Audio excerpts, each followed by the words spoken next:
been a civil war waging for the last 2 years. And those asylum seekers or economic migrants who make it from Sudan to the UK have a 99% chance of being given leave to remain. So I spent several hours talking to immigration chiefs here in Benghazi on the east side of Libya. The Libyan National Army has a very good grip on the immigration problem, albeit fighting against a huge crisis with limited resources. There is a very, very clear process of giving people proper health checks, the life-saving care that they need, and then working out where it is exactly that they've come from. Their message to the UK is that you are fueling this problem. You are effectively advertising a great new life for people from sub-Saharan Africa. They actually said, you know, what do you think happens when a guy from Sudan comes up through Libya and makes his way all the way to the UK and gets put in a luxurious hotel and provided with everything? And make no mistake, it is a perilous journey. We see it from the end point. We see the channel crossing as the dangerous bit. But actually where these journeys begin is in the hot desert. Many, many tens of kilometers have to be covered on foot by these migrants. And as many as 1 in 4 do not make it. That means bodies in the desert. The Libyan authorities are having to recover bodies in the desert. About the UK and how much awareness. Please understand the scale of what we are dealing with here with very, very limited resources. Once again, you know, people come in from charities, from NGOs, they use warm words, and the authorities here told me the only thing that we ever get is maybe a few toothbrushes and some nappies for the babies.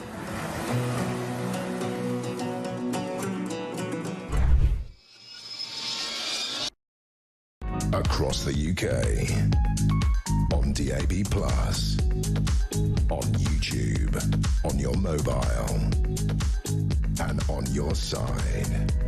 This is Talk.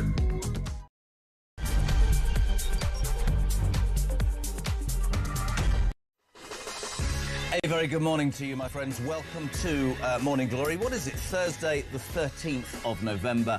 So much to talk about today. The stories keep giving and keep giving. This is Talk, where the nation comes to talk, the home of common sense. And as ever, we want you involved in the show between now and 10.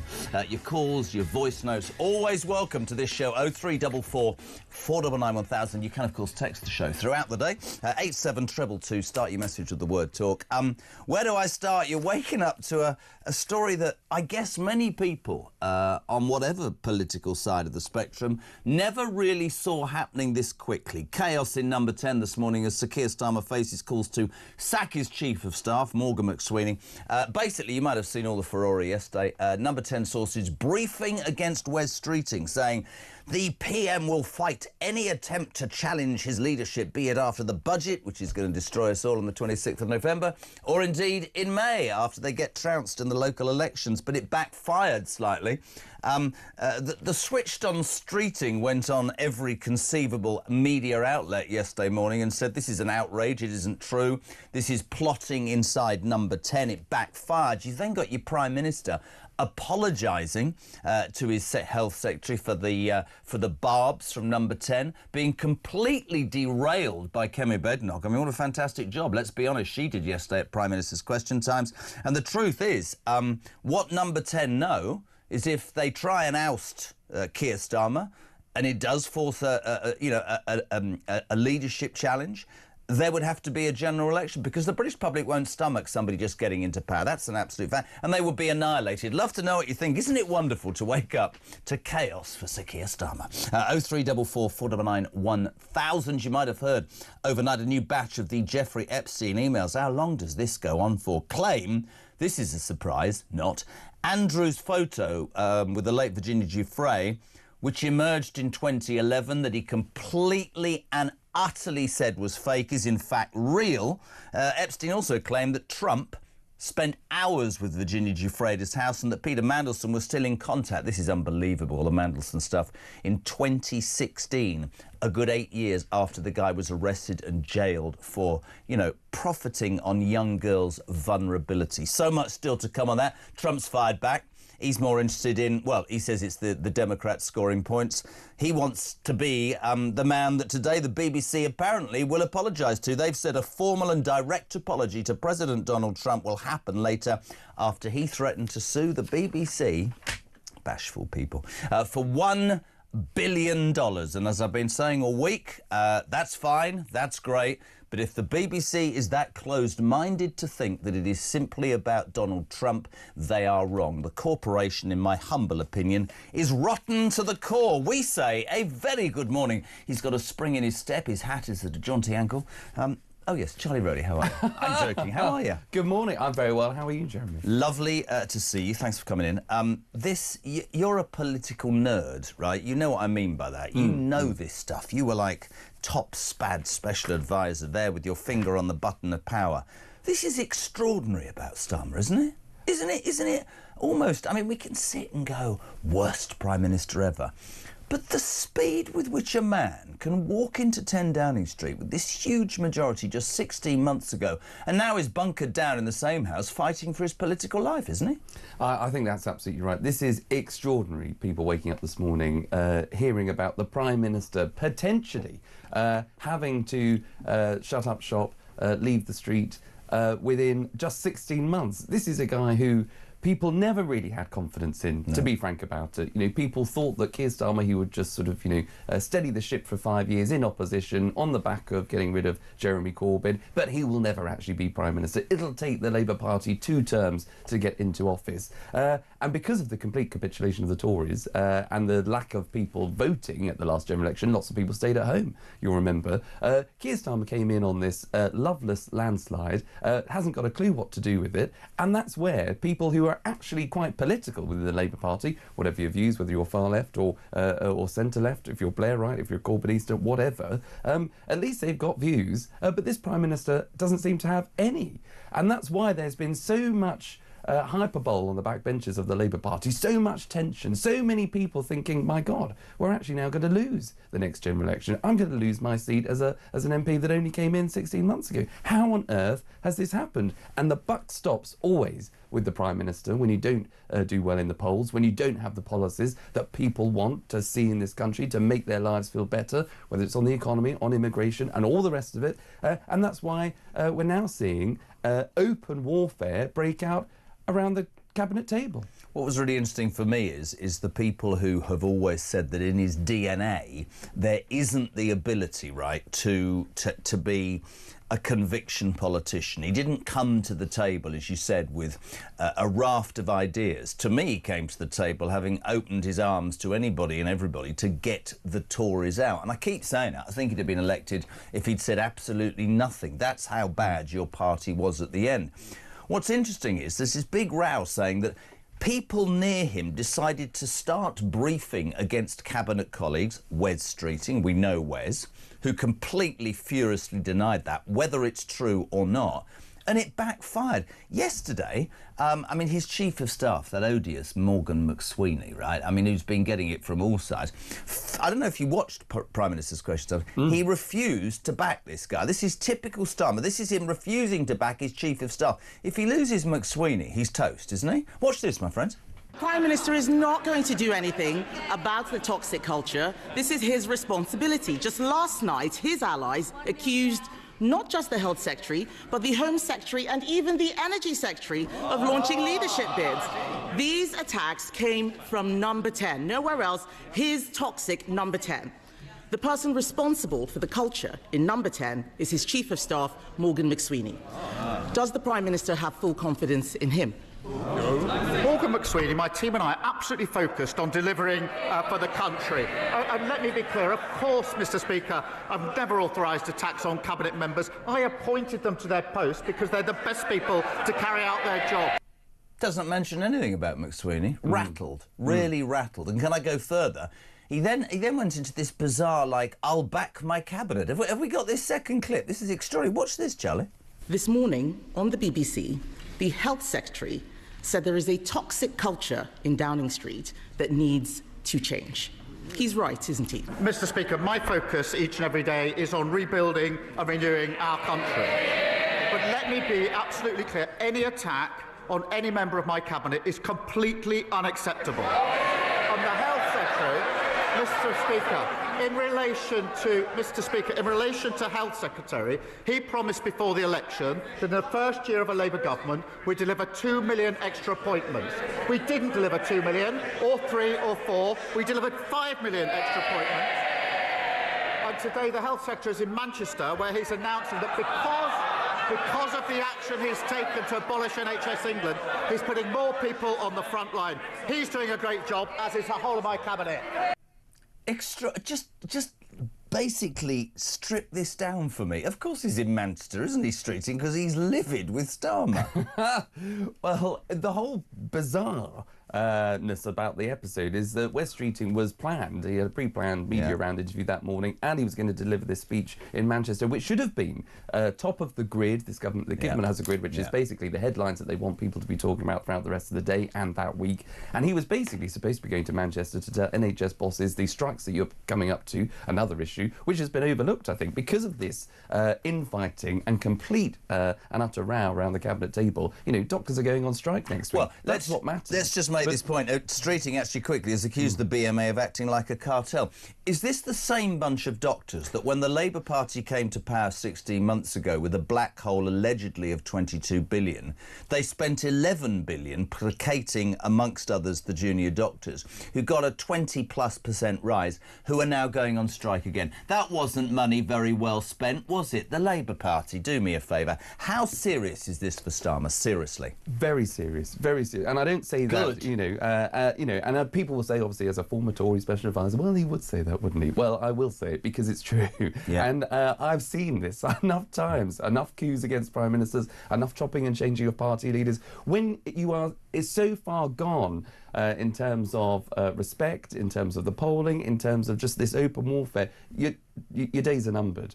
And you know, the Prime Minister was always someone, I think, amongst Labour MPs sort of respected because, OK, he has this ruthless and decisive streak about him, whether it's getting rid of Louise Haigh, for example, whether it was sort of, you know... Oh, the criminal transport secretary. Yeah, exactly. You know, or Tulip Sadiq, the corruption minister who committed corruption. Yeah. Yes, it gets better. You know, and omitting people like Emily Thornberry from the cabinet. She was the only cabinet minister, shadow cabinet minister, that didn't get a cabinet post. So people thought he was quite, decisive and ruthless. He's not decisive, he's delusional. Because when you get to a point where number 10 are bunkering down, briefing against, or allowing people within your team to brief against senior cabinet ministers, as if it's, OK, or as if you're going to get away with saying, oh, we think if Wes Streeting launches a campaign against the Prime Minister, he could take 50 backbenchers with him. Only 50, I'd be saying.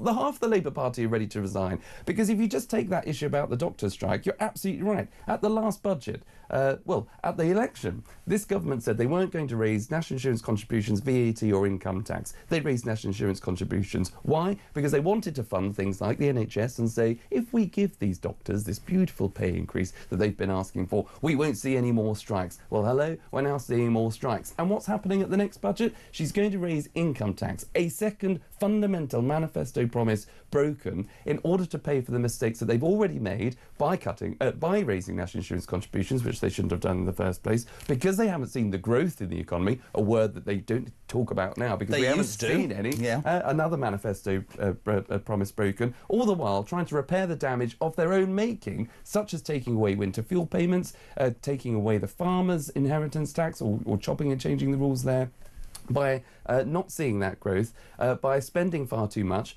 by borrowing costs going through the roof because there isn't the confidence in this Chancellor, who gets a bit teary every now and again when the going gets tough. All of these things lay at the door of number 10. And I'm afraid to say, when you then start briefing against your own cabinet colleagues, like they have tried to do a hatchet job on Wes, it totally backfired because, to be fair to Wes, he is taking it to the unions, and he's probably the government's best media performer. So how on earth do you think that's a strategy to hang on to your backbenchers or win over support of the public? I'll never know. This is really interesting. I just want to play a voice note and read this very quickly. I'm going to ask you the big question. Nicola from Norfolk. Morning, Jez. The problem with Starmer is he's a lawyer, not a leader, an empty vessel devoid of political nous. I think that's right, and I think that what happened was, and it's quite historically true, this, think of Blair. He got them elected on the back of, I mean, God, you must wake up every day saying sorry to the country, the Tories, because it was the Tories' ineptitude that put us in this mess. I can't believe how bad it is. Pete, morning. Jeremy, what an absolute farce it was in Parliament yesterday, blaming the Tories for 14 years of destroying the country when Labour have actually done it in 14 months. And as for him, he is flustered, old Starmer. I've got no confidence in Morgan McSweeney. I've got David Dummy to the left, right of me, and I've got Richard III to the left. So I'm really confident in this country's going to keep me on. No, they're not. They need to get rid of you, and they need to get rid of your party and have an election. Well, there is the point that I want to focus on this morning. 6:15, you're waking up to the news that chaos in number 10. Keir Starmer facing calls to sack his chief of staff, Morgan McSweeney, people briefing against each other, the lowest poll ratings Labour have had in the history of the world. If there was a leadership campaign, which is pretty unheard of, but if it becomes, as you said, a point because Labour MPs are going, hold on a minute, bleeding hell, look at the polls, we're going to lose our seats, they'll move against him. I'm told that 20% of the Labour Party, Parliamentary Labour Party, has to sign whatever they have to sign. 81, that would be. 81. Whether that's achievable or not, I'm sure it probably is. The frightening thing, Charlie, for people waking up this morning is the alternative, right, which is a really terrible thing to say, seeing how inept Keir Starmer is. The alternative is even more frightening, because I do not believe if there is an election, if you put it to the members of the Labour Party, I don't believe it will be Wes Streeting. I don't believe it will be Shabana Mahmood. I believe it will sadly and tragically be Angela, who will have to give up her new company, Wrong Move. Ed Miliband is the favourite. If you are expecting me to wake up in a country where Ed Miliband is the Prime Minister, I'm off, and I don't know how many people would agree with that. Question for you then, peeps. If there was a general election tomorrow, who would you vote for? 87222, start your message at the word talk. Who would you vote for? Because the thought of Miliband, seriously? It's just nodding. I know. The absolute dreadful. I don't know what to think. It would send shockwaves through the country. I mean, that guy had his chance, and he got absolutely pulverised at the election when he was Prime Minister. David Cameron beat him, and so I can't fathom. I can't even believe that that's a possibility. But it is. It's a real possibility, and you know, that would be a disaster for this country because he's, you know. We berate the Prime Minister, rightly, for not having any political views necessary. He doesn't know what he's doing. But Ed Miliband certainly has views. They are completely at odds with, I think, what the majority of people in this country want. But you're absolutely right. Starmer would have to go on his own accord, I think. He would be forced out. Cabinet ministers will rock up and say, Prime Minister, I really think your time's up. We're not doing very well in the polls. We don't think we're going to get that lead back. We just don't have a coherent strategy anymore, and we need to replace you with someone who I think does, or could try and at least win back that support. They always say in the newspapers, and the commentators say, that is not something Labour does. Obviously the Tories do it every 3 weeks, or did at the end of their tenure. But if you are in a mire, and if you look at the latest opinion polls, I mean, they were behind... Obviously, the Greens, Zach, that's fun, isn't it? They were behind the Liberal Democrats, the Tories, it's sort of 15 or 16%. And you're right, there's going to come a point where they're going to go, hold on a minute. Morning to Darryl in Blackburn. I love Blackburn. Starmer appointed his cabinet because they were the best for the job, which clearly shows the depth of the problem. Looking at the front bench, and that's all you need to say. And I think that's true. You look at that front bench, right? Yesterday, Calamity Lammy, right? I mean, I still can't recover from this. 91 prisoners have been mistakenly released whilst we've been in power. Another 3 are currently on the run, I think. One's an Albanian drug dealer, I think. There could be a 4th, I'm not sure. I mean, honest to God, you look at that, you look at thieves, right, who patently can't add up. You look at the corruption minister, she's done for corruption, as we said. The transport secretary's gone because she nicks mobile phones. It's farcical. And it is, I think, because, we were saying this yesterday, you'd know better than me, but none of them have had a proper job. I'm with Nigel Farage on this. None of them have run a business or worked in the open market. They've gone from university, student union, to left-wing think tank, to the Fabian Society, to Parliament, and they're going to run this country? Lammy, really? By the way, if something happens to Starmer, constitutionally, David Lammy will be in charge. Do you want to really ruin my morning? Well, I mean, you're absolutely right. I mean, I almost feel like rallying around the Prime Minister just to prevent those things happening.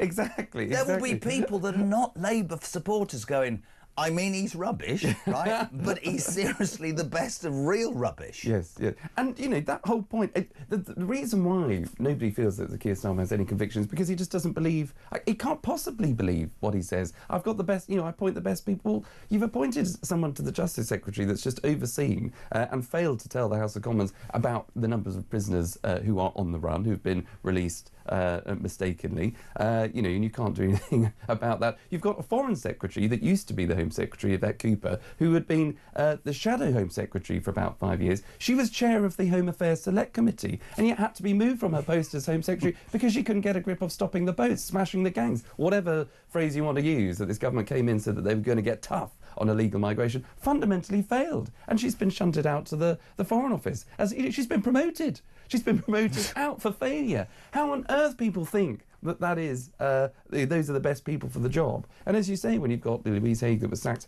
for criminality, a homeless minister that made people homeless, it's extraordinary. It is like a sitcom. Monty's short enough at Jez, it's simple. I'd vote reform. If Looney Miliband was PM, you could say goodbye to the private sector and, frankly, the country itself. Good morning to Darren. Jez and Charlie, Starmer won his election by saying absolutely nothing. I think that's true. He believes in nothing, despises everyone who's proud of the UK. We can only hope that Nigel Farage is ready for the challenge ahead as this country is on its backside. Stork goes, Jez, it's so bad I think I'd rather keep Starmer because of the thought of what could possibly happen. How frightening is that? Exactly. And what kind of country are we in now where that is, I think, a lot of people's thinking? You know, what a race to the bottom. You know, why have we become as a country? And it's your party's fault, man. Well, and that's the truth. Well, yeah, I know, I totally accept. You know, the Tories, you know, messed up big time, not least of all just chopping and changing their leader and the internal politics, but just the idea of trust being completely broken, not delivering on what you say you're going to do is fundamental. That's all you've got to do. You know, tell the public what you want to do, you get elected on the back of that, and then you do it. Shall I tell you why I think, as we go to a break, Nigel Farage will essentially be elected? We had 14 years of a party who didn't do what they said they were going to do, and we've had 16 months of a party who haven't said they're going to do anything and even still managed to mess up everything that happens. It's unbelievable. It really is. Listen, 6:22, you're waking up to the news that number 10 is in chaos. A new batch of Jeffrey Epstein emails, we'll talk about this in a sec, overnight, proving that Andrew, the photo with the late Virginia Giuffre, was indeed real. There's a shock. He's bunkering down somewhere in Windsor. And the BBC Today have said, we will issue a full and direct apology to President Donald Trump. I hope they just missed the deadline. I just think the headlines of him suing them for £1 billion would be brilliant. You're with Morning Glory. We're back in 3.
Big news coming this December. Our talkTV app is moving to the Talk app. You can watch, catch up and listen to all your favourite shows and podcasts anytime, anywhere, all on the Talk app. From Monday, 1st of December, the talkTV app will no longer exist, so don't miss out. So head over to your App Store or Google Play and search Talk now.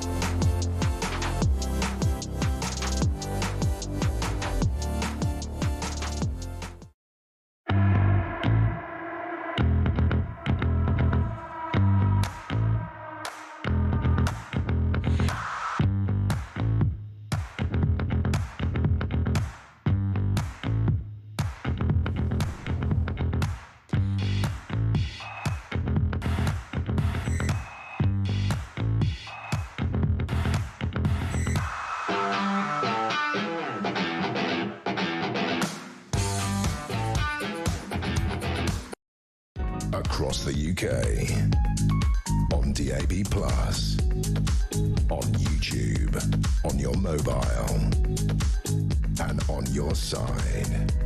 This is Talk. Welcome back to Morning Glory, 6:25. JK here. Thanks for tuning in. This is the station that comes... Well, you can come here and talk and you can tell us what you think. This is what I want to say about the stories that we're talking about today. Chaos at number 10. Who would you vote for, then, if there was a general election tomorrow? Loads of you getting involved. Starmer sort of bunkering down in number 10. All the would-be challengers saying, no, I wouldn't do that. And you absolutely know it's happening, which is just...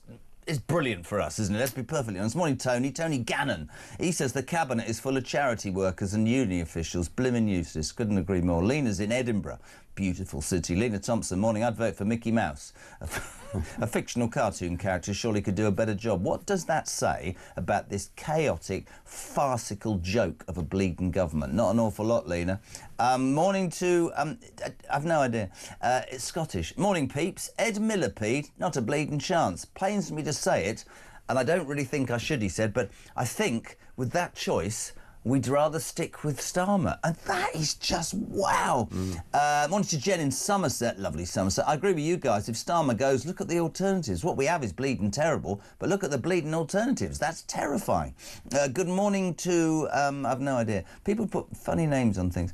Nobody in the Labour Party can lead this bleeding country. Wes arresting... What?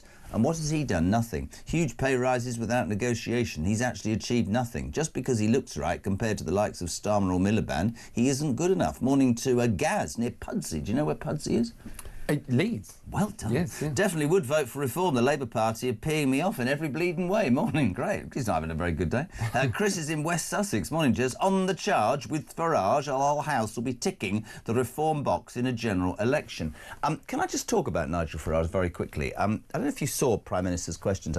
There seems to be a plot inside the House of Commons, and this isn't me sticking up for Farage, right?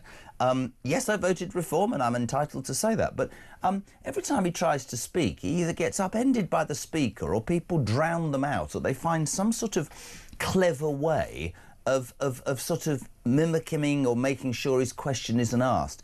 All these people who are getting a cheap shot from this are elected officials. Do they not stop and think that 36% of this country, in every poll for about the last 6 months, 154 of them, have said they want Nigel Farage as the next Prime Minister of this country? Well, in a word, no, they don't think, and they should, because you're absolutely right. These are people that are exploiting their political careers based on their own echo chambers. You know, they fundamentally might disagree with Nigel Farage. They might have disagreed with him for many, many years, but they have then lost the foresight to be able to recognise actually what he's talking about fundamentally matters to many, many people, thousands, millions of people across the country, including the constituencies and constituents of those MPs that are sitting there shaking their heads, trying to shout him down. It reminds me, we're going to talk about the BBC in a moment, but it reminds me of the BBC, the way they treat Nigel, the way they talk down to him, poo-poo him. This is Nigel Farage yesterday at Prime Minister's Question Times on migrant hotels, something that is absolutely front and centre to the electorate. Have a listen. The Prime Minister has stated very clearly that he wants to close the migrant hotels by the end of this Parliament. Would the Prime Minister approve of us speeding up the closure of the migrant hotel. We will grit the mess we inherited and close every hotel. At their peak, under the previous government, there were 400 hotels. Now there are only 200 remaining. But he says he doesn't have time to condemn the comments calling children in care evil. He's also not had the time, it appears, to condemn the racist comments of his own MP. Utterly spineless. It's just, listen, I just look at that and I say to all of them, you really don't understand the tsunami that we all believe is coming. Morning, James. Good morning, Jezza. Now, the frightening thing is, Jezza, if once Starmer goes, who are you going to get? Rayner? All the other Muppets. I mean, could you imagine, Jezza, Ed Miliband as Prime Minister? Oh, my God. Anyway, that's my 2 cents on it. Cheers, Jezza. Imagine how depressed he is going to work today. Can you imagine Ed Miliband? Good morning to Rich. He says he's in Leicestershire. I will definitely be voting Reform, guys. They are the only party who have any common sense and the ability to turn this country round. I just think they want to be very careful the way not the electorate, the people in Parliament treat Nigel Farage, because I think big things are coming. Love to hear from you, by the way. We want to hear how you would vote tomorrow if there was a general election. Actually, add into the mix. Who do you think should supplant? Is that a word? Who should, what's the word? Succeed. Thank you, replace Keir Starmer. It's only 6:30 in the morning. Who should replace the Prime Minister? And who would you vote for in the next election? Charlie, thank you for coming in. I want to talk about the other big story of the week. The BBC Today are due, it says, front page of the Daily Telegraph. Excellent. The BBC is prepared, how wonderful of them, to apologise formally to Donald Trump today after his $1 billion legal threat over the doctoring of one of his speeches approaches the deadline. I've been saying it all week, and I want your take on this. It's not just about Trump. The BBC is rotten to the bleeding core, and I keep throwing these examples out, and I do it for a reason. Whether you want to talk about Jimmy Savile or the fact that we're still paying a licence fee to allow that paedophile Hugh Edwards to walk the streets, whether you're talking about an organisation that doctors the United States president's speeches, makes documentaries voiced by Hamas officials' sons, refuses to call Hamas a terrorist organisation, censures that Martin Croxall, the newsreader, for daring to change pregnant people to pregnant women. I mean, good on her, pregnant people, my backside. All of those examples, Bob Villan, deaf to the IDF. Oh, let's just let that go. The BBC, I don't think it's enough for Tim Davie and that head of news, Turness, to go. I think it's rotten to the core, and I do believe whether they give an apology or get sued by Trump, there needs to be a massive debate in this country about how the BBC is going forward. Do you agree with that? 100%.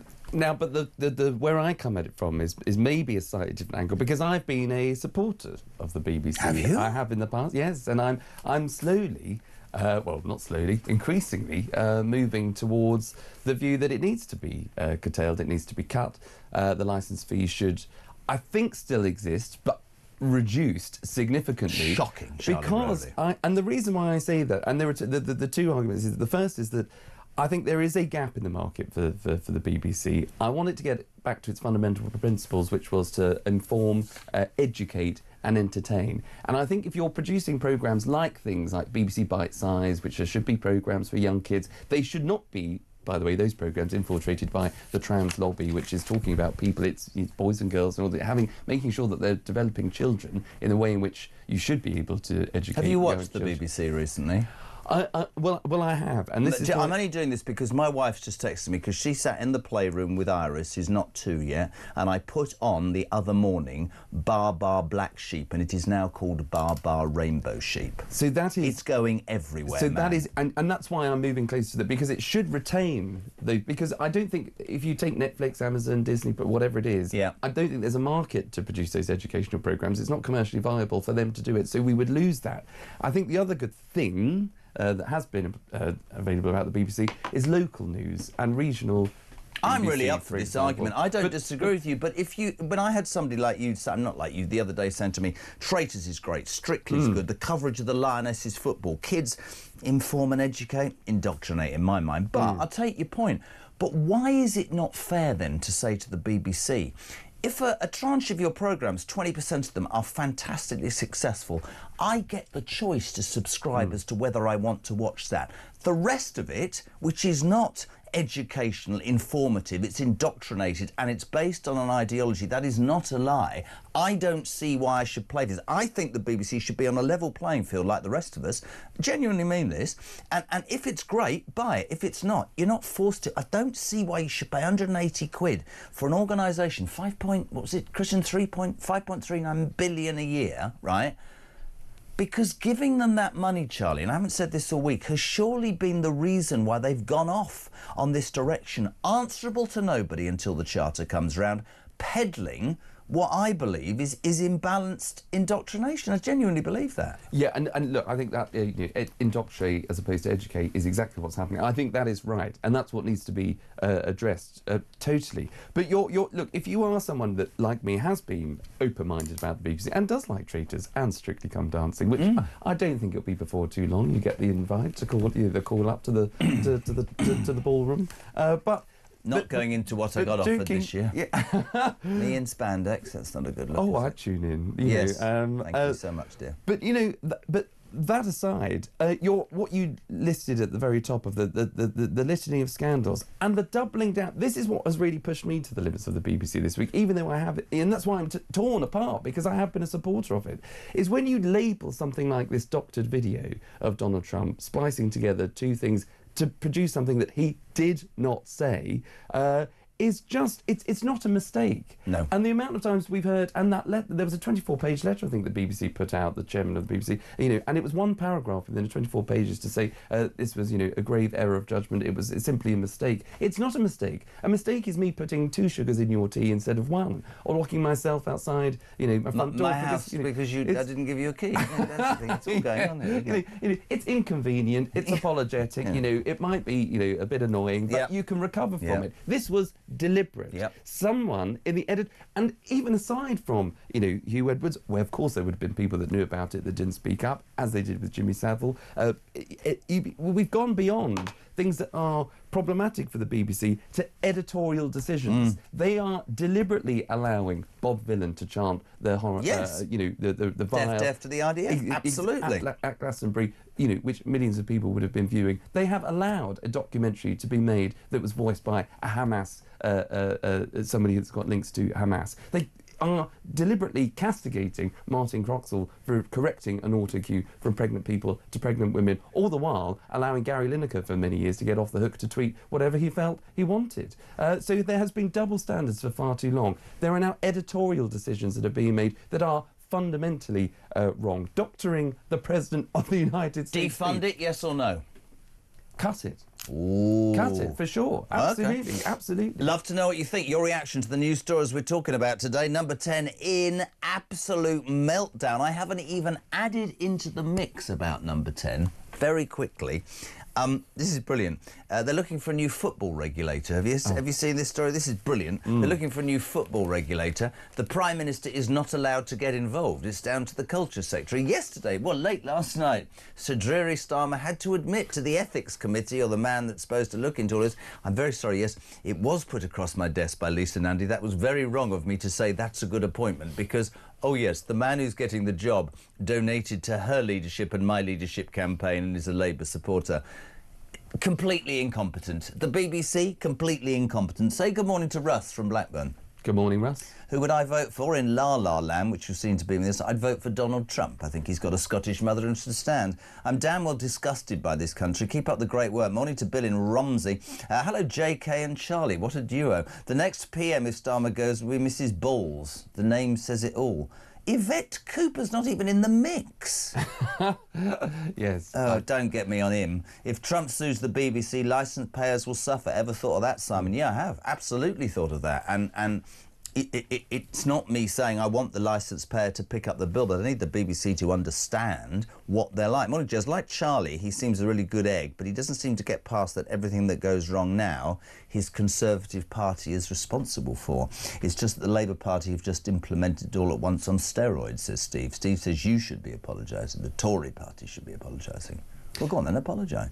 Well, I don't disagree. No, I think that there's a reason why the Tories got absolutely, obliterated at the last general election, is because they didn't do what they said they were going to do, and it's exactly to your point earlier on, and that's why trust is so important. Yeah. And but that is why just very briefly, Sir Keir Starmer is in such a perilous position. I know we've talked about it before. He staked his whole...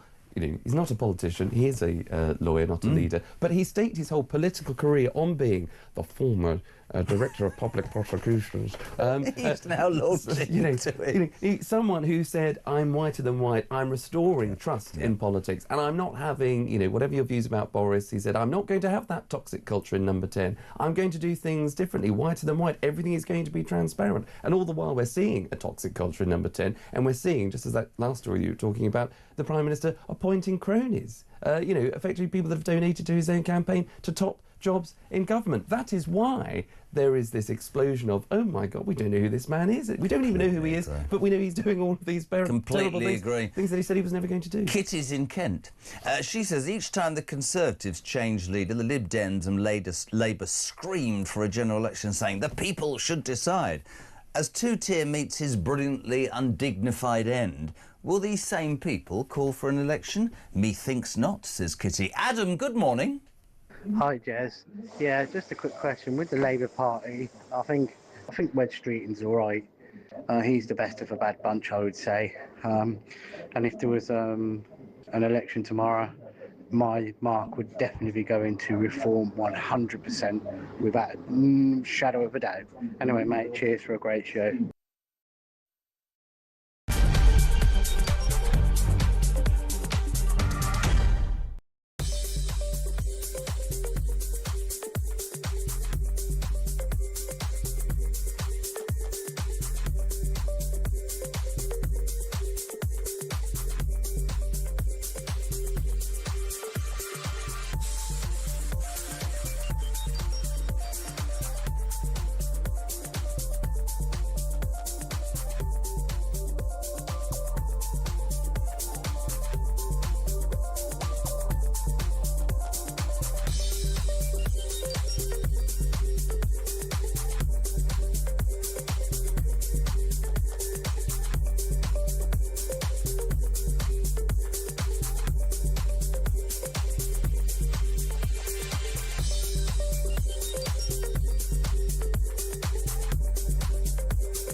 Across the UK, on DAB+, on YouTube, on your mobile, and on your side.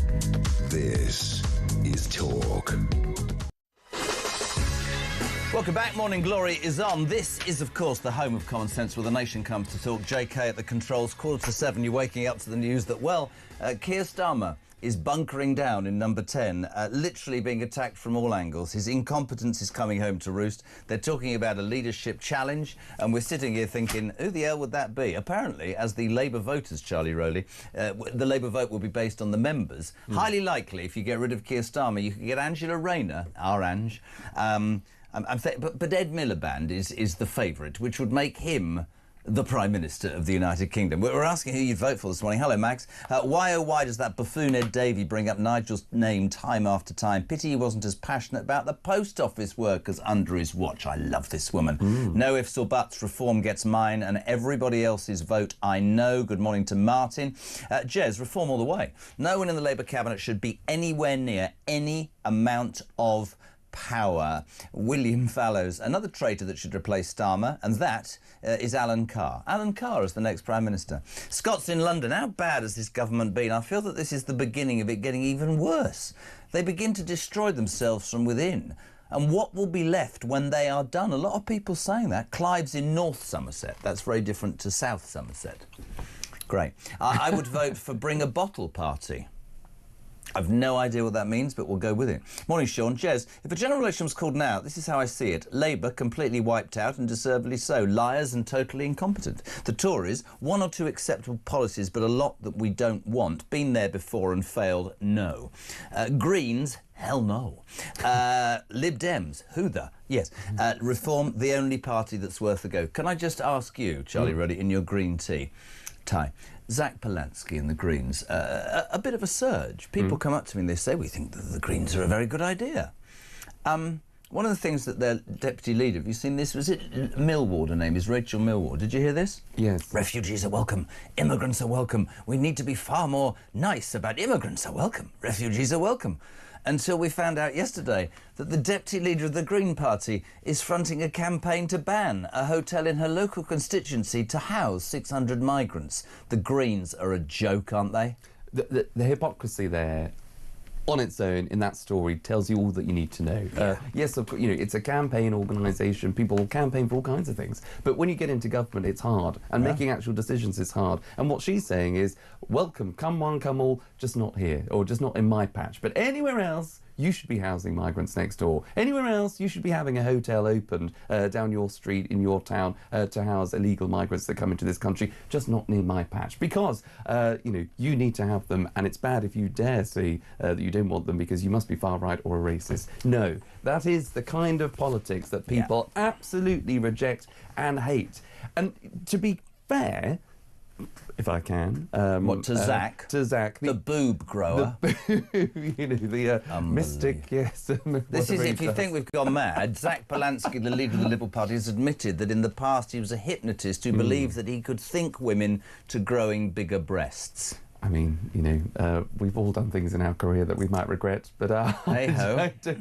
But he is. The only reason he's got a surge in the polls, and I think the Green Party's got a surge in the polls, is again because Labour are doing so terribly. Yep. But he is probably younger. He is quite a good orator. I totally reject everything that he says, and I don't think he is fit anywhere at all for office. But there is something about him to be able to string two sentences together, which is probably even with those teeth. Even with those, you know. But that is. Something that people will look for, where there is just total absence. Can we nail it? We're probably politically different. Can I just say to anybody and everybody about this green surge, if you think taxation was high under the Tories or even Labour's potential tax rise on the 26th of November, you have got absolutely no idea. The only policy the Green Party have is to raise taxes. Before we move on from the chaos at number 10, Daniel, good morning. Good morning, Jezza. It's only Daniel from Epsom here. The main difficulty that this government has is that it's extremely ideological about the way it thinks.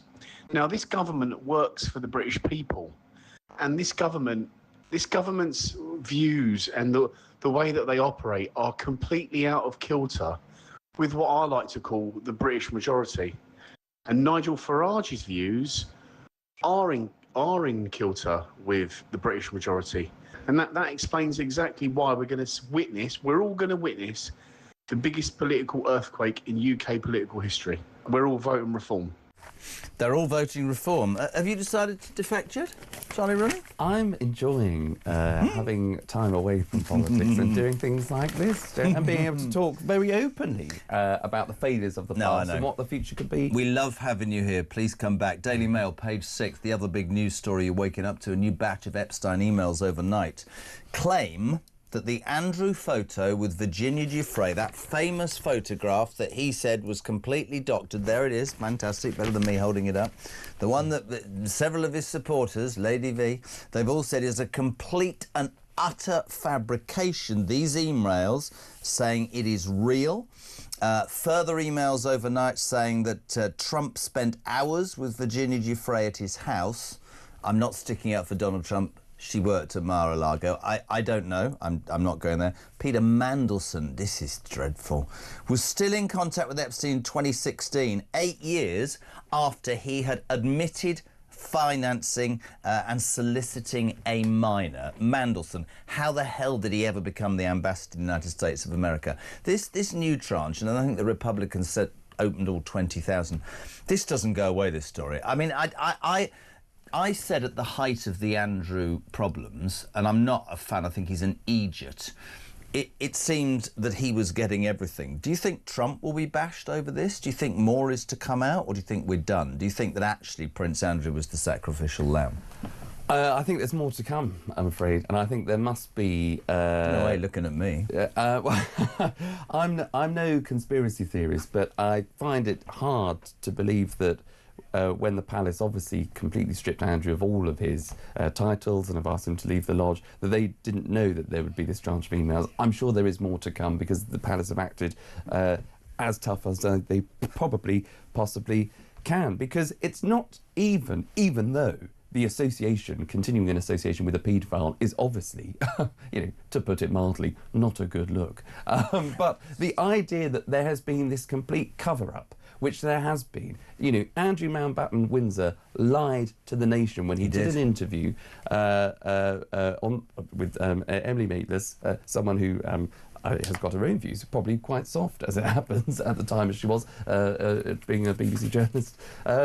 She has exposed, I'm afraid, that this was a fundamental lie when he said, I didn't continue that association, or I have no recollection of meeting Miss Giuffre. We now know that the photograph, this infamous photograph that you've rightly identified, he did know who she was. He has had a photograph with her. He lied about that. Fergie covered up her supposed break-off in terms of the relationship with Epstein by going public to say, oh, how terrible he is, then writing to him in private emails to say, oh, I had to do that because, I had to do it to save face, yours and mine, but also, but we still love you, Jeffrey. All of that smacks of the cover-up, and it's the cover-up that always makes things worse. It's not worse than the actual, association or whatever has taken place. But the idea that you can take the British public for fools is for the birds. And this happens time and time again. So whether it's going to turn, the attention of this story is going to turn to Trump, we're not sure. But the emails that keep coming out about Andrew, who's written to Jeffrey Epstein, so I can't take any more of this. So you must have known about the pressure. You must have had an association. What, you continue to associate? Still emailing him. You're still emailing him. Extraordinary. Thoughts on that? Thoughts on the chaos at number 10? Thoughts on BBC today apologising to Donald Trump, apparently. We're coming back in 3, and I'm going to tell you this is going to wind the hell up. We haven't got long. ISIS bride Shamina Begum should be allowed back to the UK, says a review. And the new Archbishop of Canterbury says, I'm going to baptise lots of migrants. I'll be back in 3.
Big news coming this December. Our talkTV app is moving to the Talk app. You can watch, catch up and listen to all your favourite shows and podcasts anytime, anywhere, all on the Talk app. From Monday, 1st of December, the talkTV app will no longer exist, so don't miss out. So head over to your App Store or Google Play and search Talk now.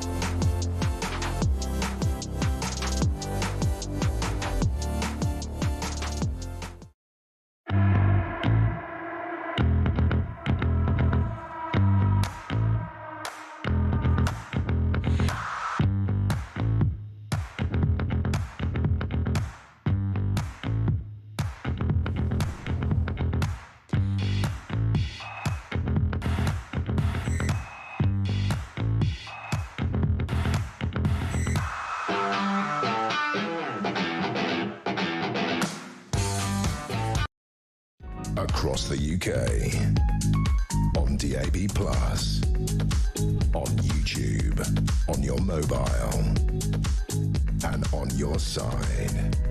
This is Talk.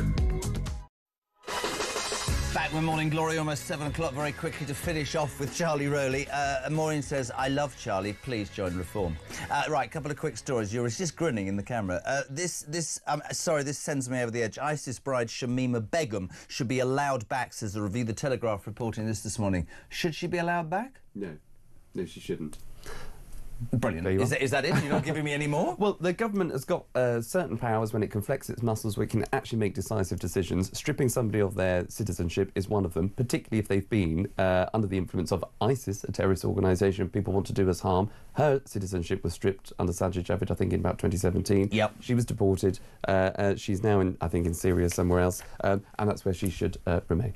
I do not even need to add anything to that, Charlie Rowley. Spoken absolutely brilliantly. Rachel says, are we being governed by the monster raving loony party? That's how it feels. The new Archbishop of Canterbury, it doesn't matter that she's a woman, believes that she backs the baptising of migrants. Would it be wrong for me to say that the reason so many people come into this country illegally is because they go, I know I'm 49, but I'm actually 11. I've come out as gay, or could you please baptise me because I've suddenly discovered Christ? How deranged is that? Very deranged, because you're absolutely right. People are coming over in the small boats, and that goes to the whole point of the political sort of problems that we have. Whether you're supporting the Green Party, they would have you believe you can come into this country from a small boat, throw your passport over the side, so you can't tell us exactly who you are. Yeah. You'll turn up at our front door and say, yes, I'm either gay or I'm a Christian convert, I'm fleeing persecution, oh, please baptise me, Book of Mormon style, and then you'll be allowed to stay in this country forevermore. And they are pulling the wool over all of our eyes. That should not be allowed to. You shouldn't be anywhere near having any kind of conversion, or anyway, you should come to this country through the normal means. If you're here illegally, 48 hours, turn around. If you're not welcome here, if you haven't got actually a genuine cause, you're out the door. I couldn't have put it better. Loved having you. Will you come back next week? I'd love to. You lovely man, Charlie Rowley, ex-Labour, no, Tory advisor, just to show. Yes, he's going to join Reform. We're heading to the news at 7. If you're waking up, chaos at number 10. Trump's getting an apology. This is your station, it's Talk. Back in 3.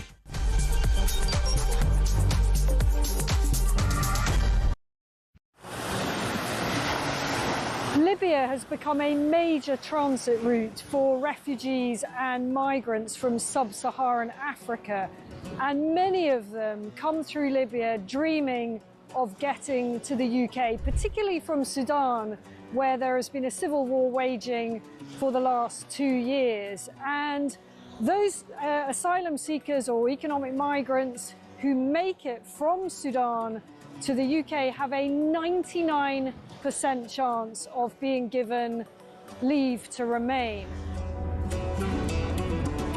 So I spent several hours talking to immigration chiefs here in Benghazi on the east side of Libya. The Libyan National Army has a very good grip on the immigration problem, albeit fighting against a huge crisis with limited resources.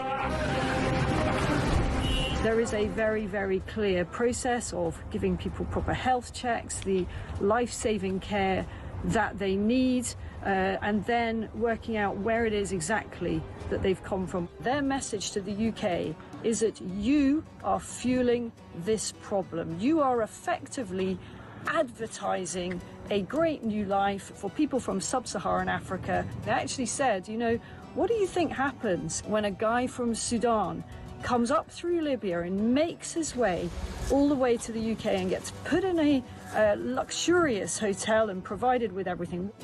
And make no mistake, it is a perilous journey. We see it from the end point. We see the Channel crossing as the dangerous bit. But actually where these journeys begin is in the hot desert. Many tens of kilometres have to be covered on foot by these migrants. And as many as 1 in 4 do not make it. That means bodies in the desert. The Libyan authorities are having to recover bodies in the desert. About the UK and how much awareness. Please understand the scale of what we are dealing with here with very limited resources. Once again, you know, people come in from charities, from NGOs, they use warm words, and the authorities here told me the only thing that we ever get is maybe a few toothbrushes and some nappies for the babies.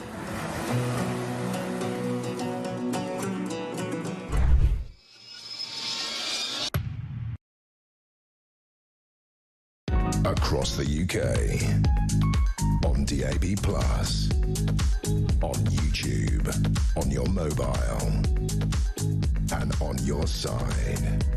This is Talk.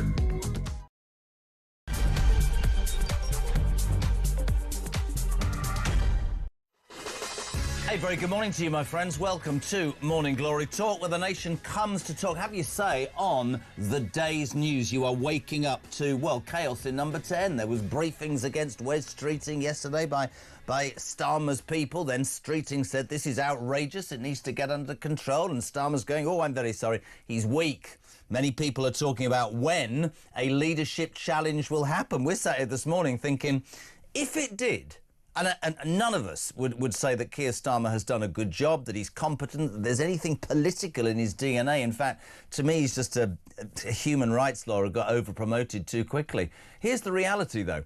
If the Labour Party did move against Keir Starmer, the Labour voters, not in the country, the members would have to vote for the next leader, who would thus become your Prime Minister, peeps. And if you look at all the opinion polls within the Labour Party, Parliamentary Party and beyond, the two favourites to succeed, it's difficult for me to even say this, the two favourites to succeed Sir Keir Starmer are Angela Rayner, who would have to give up her new company Wrong Move. It's a cheap jibe, but I'm going to keep doing it.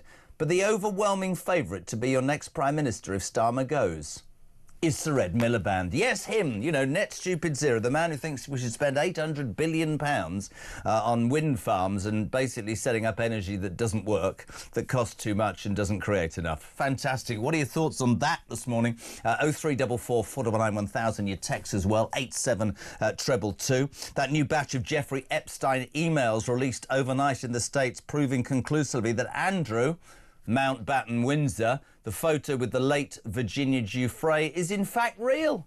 More lies. It goes on. And today the BBC say they will formally apologise to Donald Trump. Before that deadline of I'm going to sue you was a beautiful speech. A beautiful speech. Do you remember my speech? Dreadful speech. Impression. $1 billion. The BBC. You know, that's not the end of it. It can't be. There's too much wrong with the BBC, is there not? Good morning to Jonathan in Nottingham. Jez, Starmer and his cabinet are enemies of the British people. Starmer has to go, but the dreadful Miliband must never get near the leadership of the Labour Party or our country. John, I'm no Starmer fan, but the reality is that could happen. Alan's in Watford. Reference the BBC, Jez. Don't forget that other covered-up pedo, Rolf Harris. I was sitting next to someone at a wedding a few years back who was a commercial artist and worked at the BBC for years, and he told me it had been common knowledge for 2 decades about Harris, but everybody, a bit like Savile, had been too scared to say anything. Good morning to Victoria. Glasgow, I bet it's great up there today. Our once great country, she says, feels weighed down by a government so blinded by their own hubris, absolutely convinced that they're right and conveniently ignoring the absolute carnage that they are creating.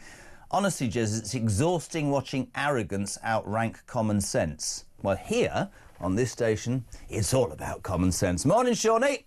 Morning, Jeremy. Sean from Grimsby here. When the Labour Party come into power, I said they would continue to go along the same lines as the Tories, and I've been proven right. They are exactly the same as the Tories, punting loads of free stuff, appointing your mates, taxing everybody, mass immigration, net zero guff, trans nonsense. It's just continued.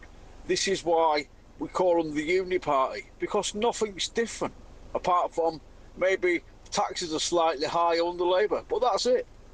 Oh, it's depressing. Great show, mate. Sean, speaking for many people who think the uniparty model is past its best, we're asking you this morning on the show, who would you vote for if there was a general election tomorrow? 87222. Start your message with the word talk. We say, well, before we say good morning to James Price, some breaking news which I really want to sell to you. The UK economy grew by only 0.1% between July and September, which will make absolutely no damn difference to any of you or anything that's happening. Can I also say good morning to Michael, who asked me about the new Talk app. Download this app. Let me tell you something. We've been talking about the BBC and we've been saying about how, you know, the licence fee's outrageous. If you get the new Talk app, download it now, OK, before December the 1st. You can take us wherever you go, on the bus, on the train, obviously not when you're driving. You can watch us on the loo, in the bath. You can do whatever. You can listen, you can watch for free. The Talk app, download it right now. Do it by Monday, the 1st of December. Well worth a doing. What? Good morning, morning, James Price, former government advisor. There he is. Look, you said, where are you? The Sistine Chapel? What's going on?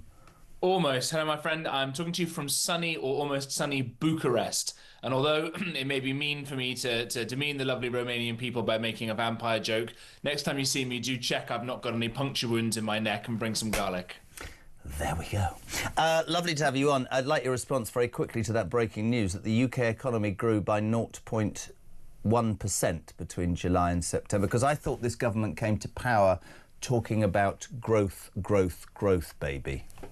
Yeah, well, firstly, the breaking news, I've downloaded my Talk app, so don't worry, I've got that there and I can see your face right here. Oh, but on dear. this point, I mean, it's absolutely... I mean, why is anybody surprised? You've got a bunch of people who've never seemingly worked in any kind of private sector organisation. They don't understand how economic growth works at all. They think that all money comes from the government, belongs to the government, all power should go back to the government. They don't understand that profit is why people often do things. The profit motive is what gets people out of bed in the morning. For people that actually have to generate wealth to put food on their kids' table rather than just getting it from a government salary. So why are we surprised? They've spent the last, 14 months or so making it much more difficult to do business here, making it much less hospitable a place for wealthy people to live, or even people who just have skills and want to get on to live. And then we're surprised when the economy is absolutely in the toilet and coming, as you say, just before the budget. And this is going to be the most awful budget probably we've ever seen. And not to sound too Donald Trumpian about this,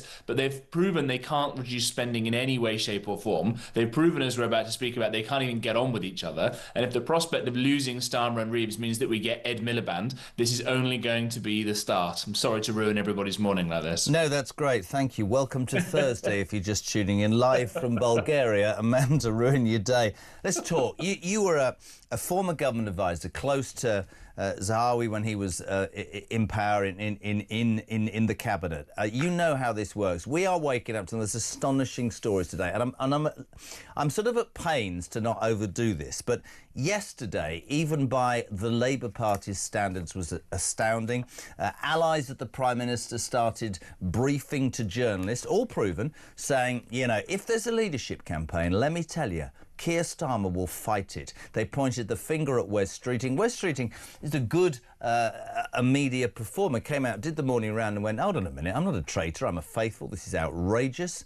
You know, what's going on here, I know, don't be cynical, what's going on here is number 10 is toxic, you need to get that sorted, turned it back on Starmer. Starmer then goes to Prime Minister's Question Time and doesn't even, I mean, this is, I want to play this to you, won't back his chief of staff, tries to back his colleagues and just ends up looking like a complete idiot. Watch this, James and everybody else. This is Starmer refusing to back the very man, Morgan McSweeney, who's at the centre of all this. Have a watch. The Prime Minister is not going to do anything about the toxic culture. This is his responsibility. Just last night, his allies accused not just the Health Secretary, but the Home Secretary and even the Energy Secretary of launching leadership bids.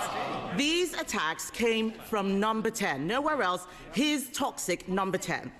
The person responsible for the culture in Number 10 is his Chief of Staff, Morgan McSweeney. Does the Prime Minister have full confidence in him? Morgan McSweeney, my team and I are absolutely focused on delivering for the country. And let me be clear, of course, Mr Speaker, I've never authorised attacks on Cabinet members. I appointed them to their posts because they're the best people to carry out their job. I mean, that in itself, James, was slightly difficult to watch as he got even more entrenched in... The eyes started blinking. Then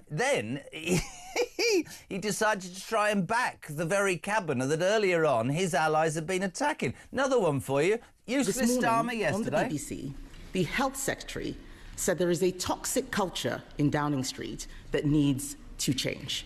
He's right, isn't he? Mr Speaker, my focus each and every day is on rebuilding and renewing our country.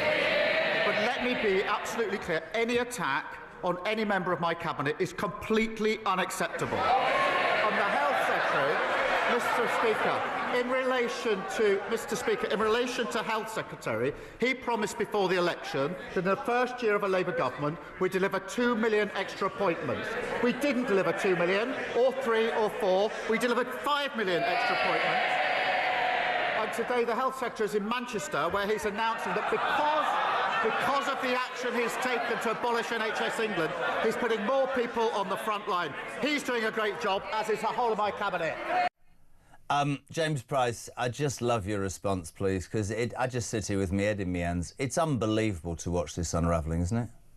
I mean, in some ways, it is a little bit like watching two bald men fight over a comb, as in who wants to run the Labour Party, until you realise, of course, that this is the future of the nation, that they'll be granted the power to determine. It is absolutely ridiculous that it took the Tories, 14 years to get that bad, and it's taken Labour 14 months. And Starmer is just so rubbish that when he starts hearing about a tax on the cabinet, he goes, oh, well, we haven't taxed the cabinet very much. We've taxed all the working people and we've taxed everybody else. So why don't we tax the cabinet as well? No, it's like here, a tax on the cabinet. Oh, right, okay. It is just shambolic. And it seems to me, and I don't know any of these people involved because the Labour Party wouldn't deign ever to talk to an evil Tory.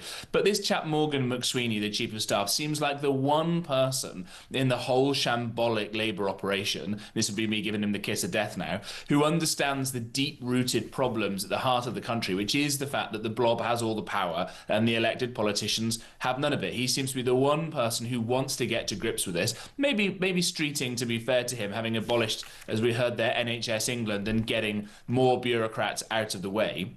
The rest of them don't have a clue. You've got Ed Miliband, who, as you say, the overwhelming favourite amongst the Labour faithful to succeed Starmer if he were to be fired, is someone who's so crazy he doesn't understand how any of the energy markets work, can't explain why it is that when he promised to bring down bills, they've gone up, and has no plan to actually fix any of them. In a world where even Bill Gates is saying, by the way, climate change is not going to end humanity, don't worry, it's all going to be fine, we've got the tech to fix it. Or, as you say, any of these other clowns. He's had to fire almost half of his cabinet already. What, the housing minister for getting houses for herself, the transport secretary for fraud, the anti-homelessness minister for making people homeless, the anti-corruption minister for being corrupt. He had to reprimand the culture secretary for appointing a Labour donor to somebody, and then had to reprimand himself because it turned out he signed that off. I mean, what on earth are these people playing at? I mean, it is extraordinary, and for people tuning in, I mean, it's almost becoming like reality television, because it's not going to get any better. I never thought in my wildest moments that you could walk into Downing Street, as you quite rightly said,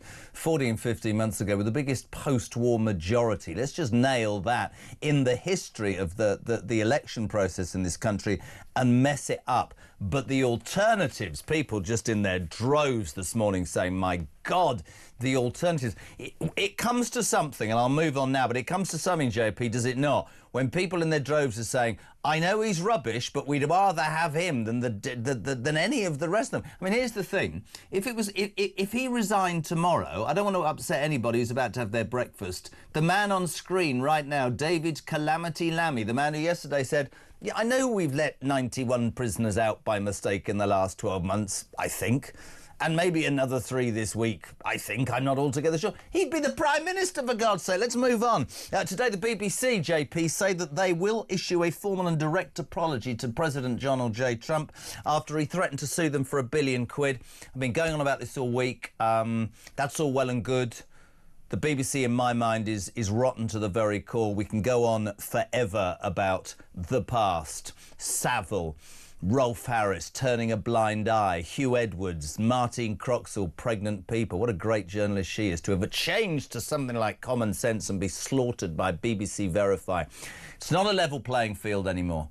And I believe that the BBC in 2025 and going further can no longer say we want 180 quid from all of you. You're going to be fined or imprisoned if you don't pay that fine. You've got good programmes, the BBC, right? Put them out there in the open market and see whether the British public are ready and willing to subscribe. Because the problem is, when you get £5.39 billion a year and your news output is as biased and actually, corrupt as it's being proven to be, whether it's the refusal to call Hamas terrorists, the making of that documentary, all of it. What did we hear yesterday? 2 news bulletins a week on the Gaza situation having to be changed because they were anti-Semitic. It is disgusting. Don't know about you. BBC's got to change or it's dead, isn't it? Yeah, I mean, I think in some ways it is already dead. People aren't watching anymore. It's lost a lot of its kind of elite taste-making power of the generations who are rising up. No young people bother watching it anymore. And the few good people who are there, and there are good people there, are starting to panic and realise this. Someone like Amal Rajan is understanding, I think he's very good, that the media is moving into podcast and online and all these things and is trying desperately to drag Auntie along and seems to me one of the few unbiased people. And there are other good people there as well. Some of the straight news reporters are very good. Someone like Henry Zeffman, an excellent reporter, but when they're getting dragged down by all of these sorts of people, when you go in the building, and I don't know, Jez, last time you went into the main BBC building, Can I just stop you there? 15 years at ITV, came to talk, haven't ever been inside the BBC, patently never going to be invited inside the BBC, frankly don't give a fat rat's backside, not interested, and I object.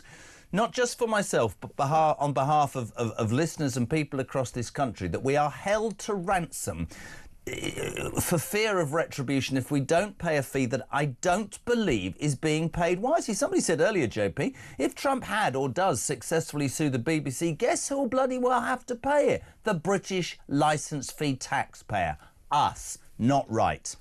Yeah, absolutely right. And look, there was a chance for the BBC in the fractured American environment to be an honest broker. You know, you've got Fox News and things like that are openly, to be fair, on the right, and you've got lots of rubbish shows in America that are openly on the left. The BBC could have had a great role in strengthening the special relationship, in helping rebuild this, because the American economy is going to be going gangbusters over the next few years. We could have done a lot to help with influencing our best friend and our closest ally. And we've totally screwed the pooch, or the BBC has totally screwed the pooch on this, and they've just been found out. And let's go back to this. It's not just this bombshell report that put down very, very eloquently and very well all the biases we know about. The massively pro-trans thing, the massively pro-Hamas thing, the massively anti-Trump, all the rest of it. It was the fact that this report made its way up to the very top. It made its way to the Director General on the board, and they all said, don't worry about it. You see that carpet under there? Sweep it under. Don't worry. It's not just the crime, it's the cover-up. And it's rotten, as you say, and it's all got to be changed in a big, big way. So if you're tuning in to James Price and myself and you're thinking, great, so the Labour Party's in turmoil, this country's going down the toilet, the BBC is biased and prejudiced, is there anything joyous you can give us this morning that we can react to in a positive way? Not really. There's something else that's come out today that frankly I have to really, really control myself with, because this is likely to send me possibly into rehab. I honestly, Shamina Begum, that ISIS bride, according to a review this morning, right? should be allowed back into Britain, a review of counter-terrorism has said.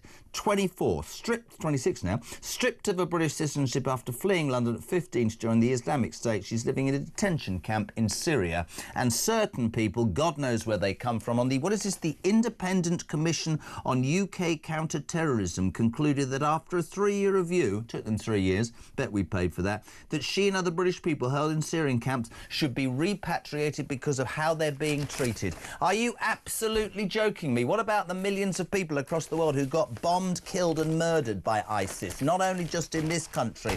What is wrong with us? That is fundamentally mad and totally unjustifiable, isn't it? It is. And let's not just think about the horrendous crimes that ISIS committed, and we won't talk about it this time of the morning. If people really feel the need to, they can look it up. The just horrendous evil that those people were doing when Shamima Begum decided that she was going to go and join them, holding open-air slave auctions, murdering and torturing and raping their way across a part of the world with gay abandon. This was not even Nazi-esque crimes, because the Nazis tried to hide what they did. These people were flaunting it and doing it in the open, much, by the way, as Hamas were doing, which is why they're terrorists, even though the BBC won't say they are. But it's not just the people like Shamima we've managed to at least get out of the country and strip of passports. There are an awful lot of people, I'm afraid to say, walking amongst us in Britain today who also hold these sorts of beliefs. And we know there are tens of thousands of people who MI5 have got on their Islamist terrorist watch list. Why would we bring more of these people back in and spend more of our resources when, frankly, we're a pretty compromised and pretty dangerous and fairly poor country at the moment? The one good ray of light that I'll give, though, so that people don't feel like just packing it all in today and joining the benefits queue before they go off to work instead, is that this stuff will end, right? Yeah. The next government that comes in, the next right-wing government, whatever it may be, if it's reform, if it's a reformed Conservative Party, if it's a coalition... Oh, I lost you for a second there. No, you're back. See, they don't want me to give good news. Someone's out there stopping it. But this will end. Yes, it will. This will end, and people are seeing the light in record numbers. Even, I think, a majority of Green Party supporters want mass deportations. Good. So put that in your pipe and smoke it, Mr. Polanski, or whatever your name is. Yes. Change is going to come, and we're going to save Britain from this madness eventually. Change will come with Zach Polanski under hypnosis. We've only got 1 more minute. I want your response to 2 other very...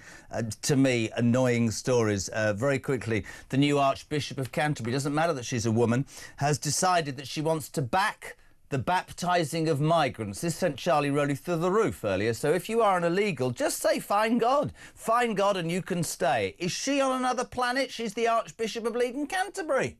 Look, I really want her to be right. As a Christian, I think it's wonderful every time people genuinely come to see the beauty and the wisdom and the glory of Christ and of his sacrifice to us. But if you've got people coming who've never heard of the resurrection, I'm sure they can claim to be particularly devout. I think that it would be wonderful for this to be true, and it would be a great way for people to assimilate once they get here. But we need some very, very stringent checks and not to be so damn naive about it. And finally, ladies and gentlemen of the show, a nurse, James Price gets this new, has been fined £1,000 yesterday for fly tipping an envelope next to overflowing bins. Hounslow Council, Labour, issued the penalty despite Loretta Alvarez's claims that the communal bins outside her home in Feltham, West London, were full.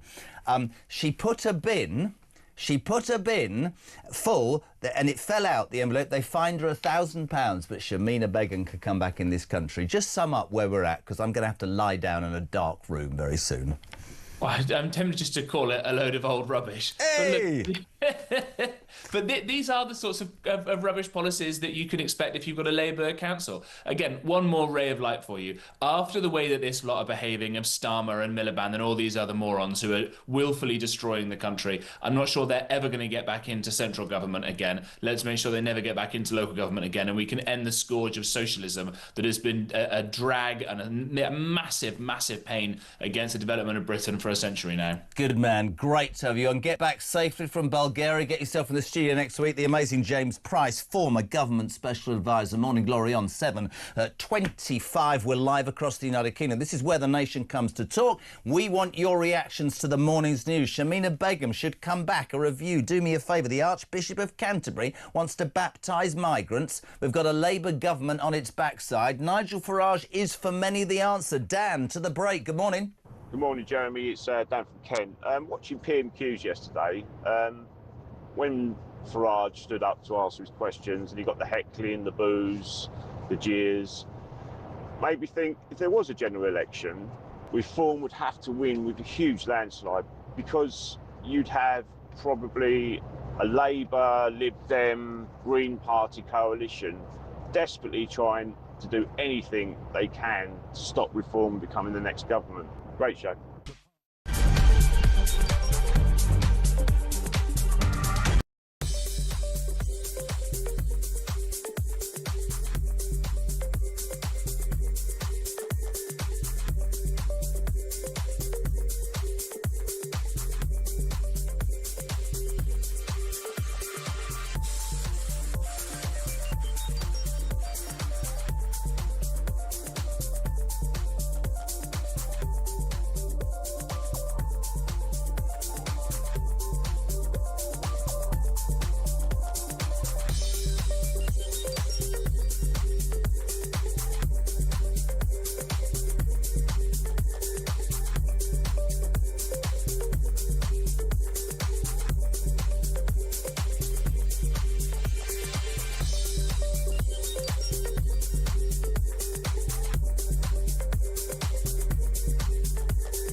Big news coming this December. Our talkTV app is moving to the Talk app. You can watch, catch up and listen to all your favourite shows and podcasts anytime, anywhere, all on the Talk app. From Monday, 1st of December, the talkTV app will no longer exist, so don't miss out. So head over to your App Store or Google Play and search Talk now.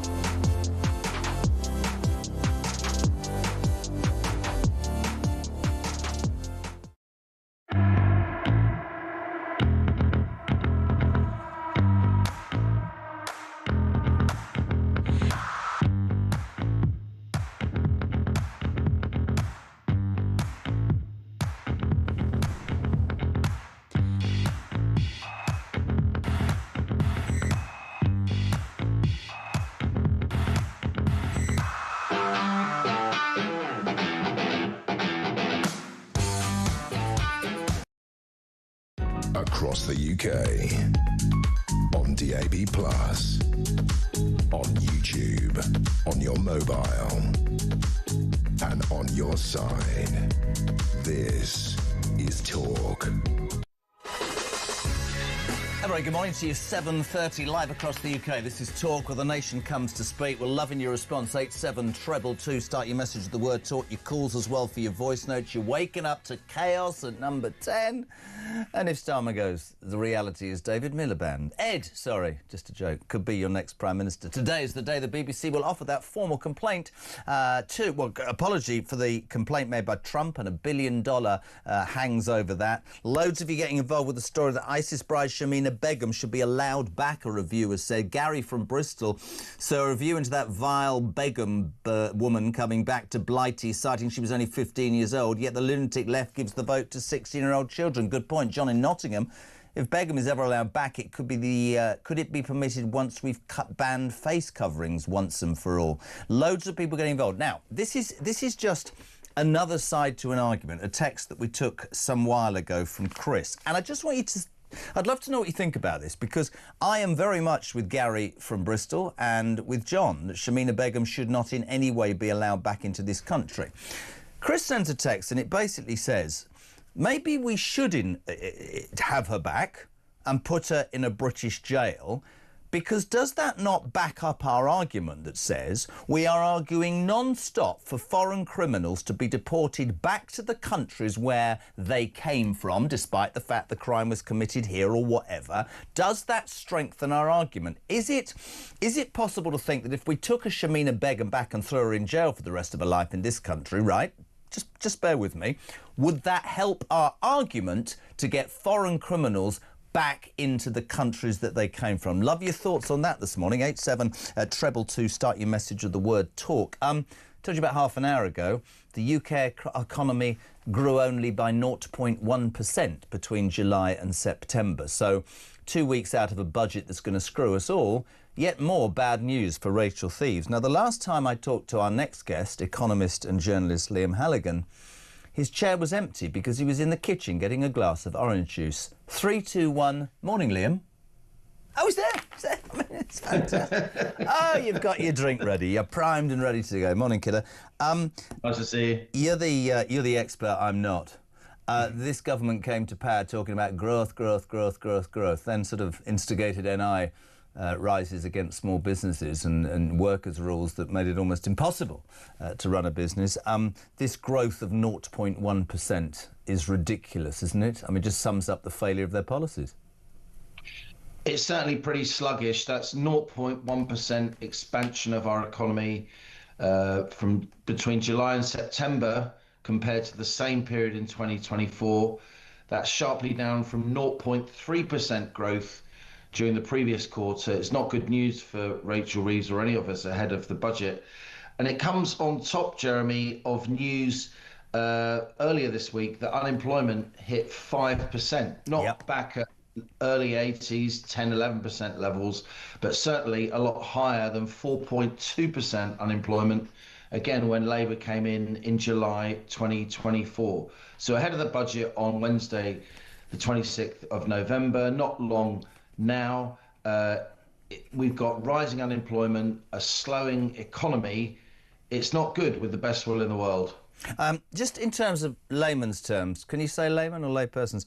In financial terms, what does that 0.1% mean to people listening to this in their cars on their way to work, who see their tax bills going up, their energy bills going up, their food bills going up, right? What does it mean?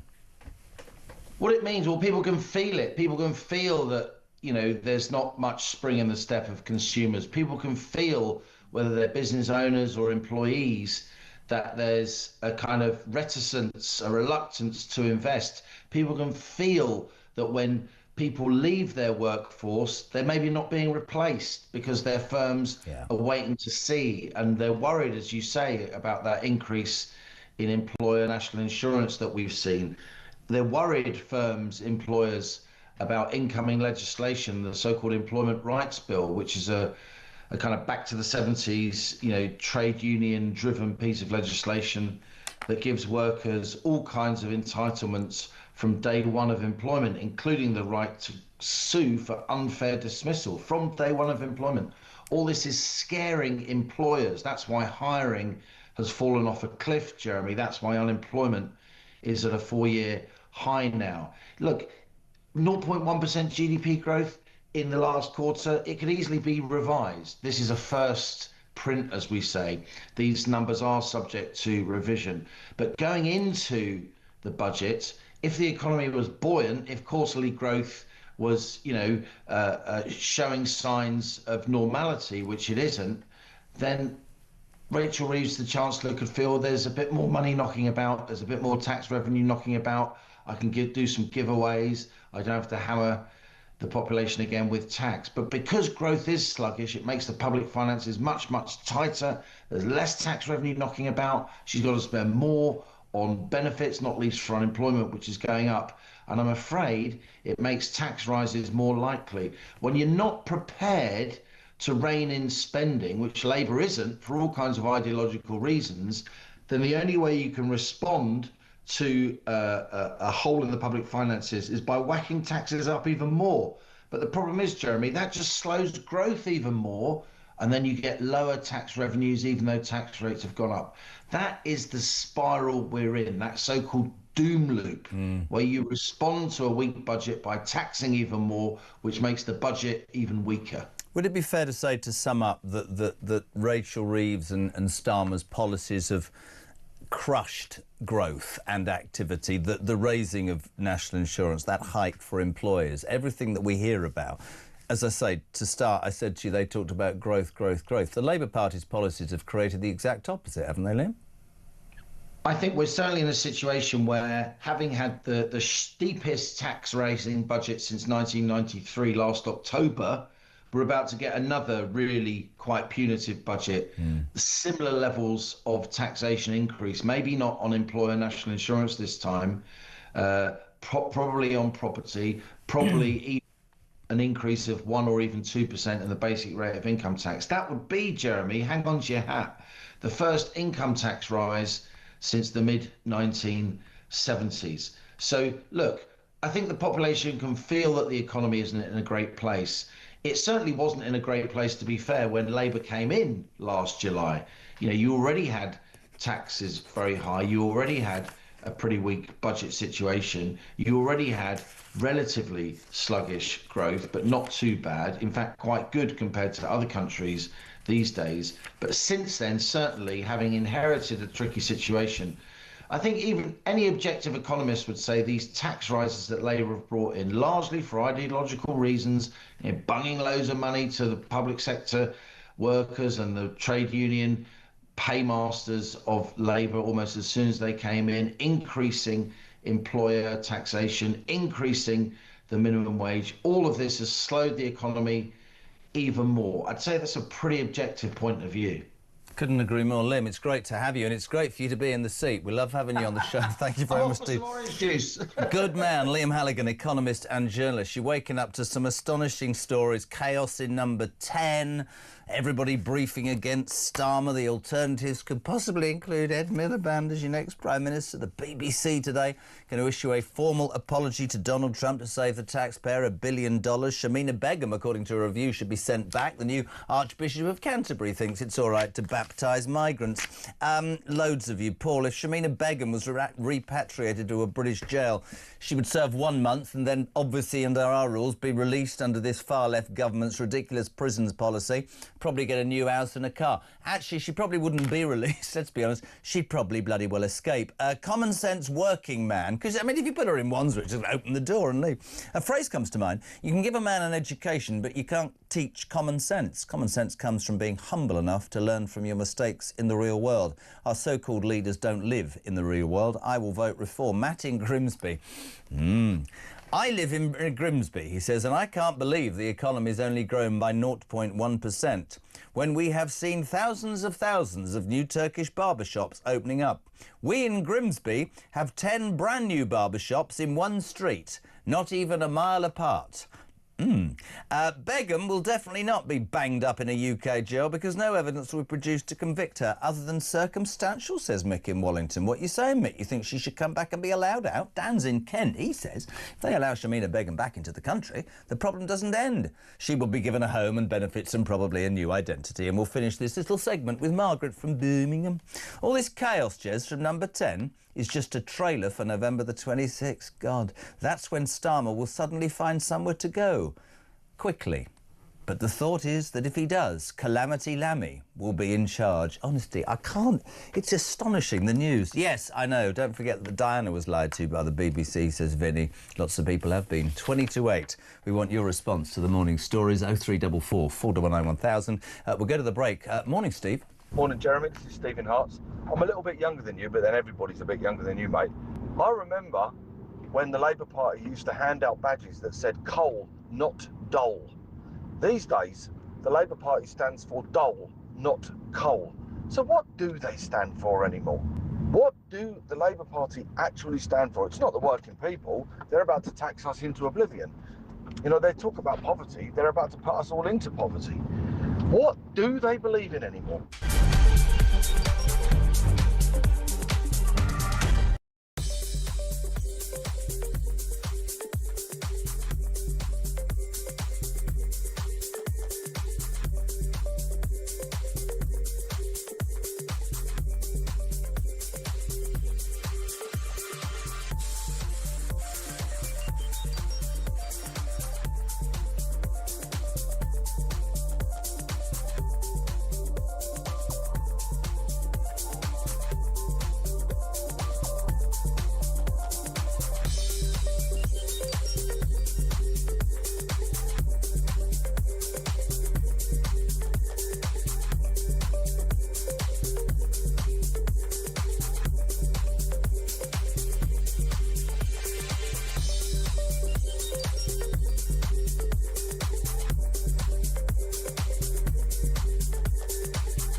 Across the UK, on DAB+, on YouTube, on your mobile, and on your side. This is Talk. Yes, your Empress, the Queen of Westminster, returns at 10 o'clock this morning. Sounding fantastic. Monday to Thursday, Julia Hartley-Brewer from 10 here on the place where you get common sense in the bucket load. You don't get it anywhere else, that's for sure. The world's gone barking mad. Forget GDP. Best to come is the inflation figures next week, says John. John, I'm trying to get through the morning. Could you please bear with me? Barry, morning, Jez. The BBC licence fee is legal theft. Everybody's so angry. NC, don't know what it stands for. Morning, Jez. If we were lucky enough to get an early general election, well, he put GE from NC to JK, yeah. I don't know why. I would vote Reform because even my Wi-Fi is more stable than this government. Lucky you. Sean in Grimsby. Big in Grimsby. Nice. I hope Keir gets toppled and I hope we get Lammy or Miliband. This will guarantee that Labour never gets in again. Remembering Labour voters wanted these idiots. Can I say, Sean, there are 3.5 more years to go, and I despise the incompetence of Keir Starmer, but David Lammy, I'm sorry that 91 prisoners have got out of the front of the jail, or Ed Miliband. I know we're skint and we can't afford the interest on our debts, but I think it'd be a really good idea to spend £800 billion of your money changing the way that we get our electricity. I know we won't create enough and we'll have to import more, which will make it more expensive, but I think that will be a good idea. John, let me be clear, as a Labour prelude to I'm about to lie to you, let me be absolutely clear means I'm going to tell you an absolutely monstrous lie. Good morning to Paul in Dorset. The Labour Party has created more chaos and carnage in 14 months than even the bloody Tories did in 14 years. What an achievement. The worst thing, there's more than 3 years to go. One of the big arguments about this Labour Party is they came to power and they said, we've sorted out the doctors' crisis. I know there's a black hole, but we spent £11 billion saying to the junior doctors, there's your very justifiable 25% or whatever it was, rise. And everybody went, well done, that's very, very good. But the cynics went, hold on a minute, hold on. You're just basically kissing the backside of your union paymasters here. This doesn't make sense. Lo and behold, yesterday Wes Streeting has accused the BMA of acting like a cartel over pay demands because junior doctors are going to prepare to strike again for the 13th time next year because they want another 20%. The 13th time since March 23. We say a very good morning to Dr Dean Eggett, GP and CEO of Doncaster Local Medical Committee, who is always available to speak to us in the mornings because he's never at work. How are you, Dino? Good morning, Jeremy. I'm well. How are you? I'm all right, mate. I don't understand the naivety of this government. Junior doctors, I know a lot of people jump up and down. This is just my opinion. Nurses got 5%, junior doctors got 23%, and they want more. How much do they think is available, and what do you think the public think of this, Dean? Well, if I was a junior doctor today, I'd be thinking, well, actually, it's perfectly reasonable to strike and ask for more cash, because what we saw yesterday was Wes Streeting giving £1 billion to sack 18,000 NHS staff.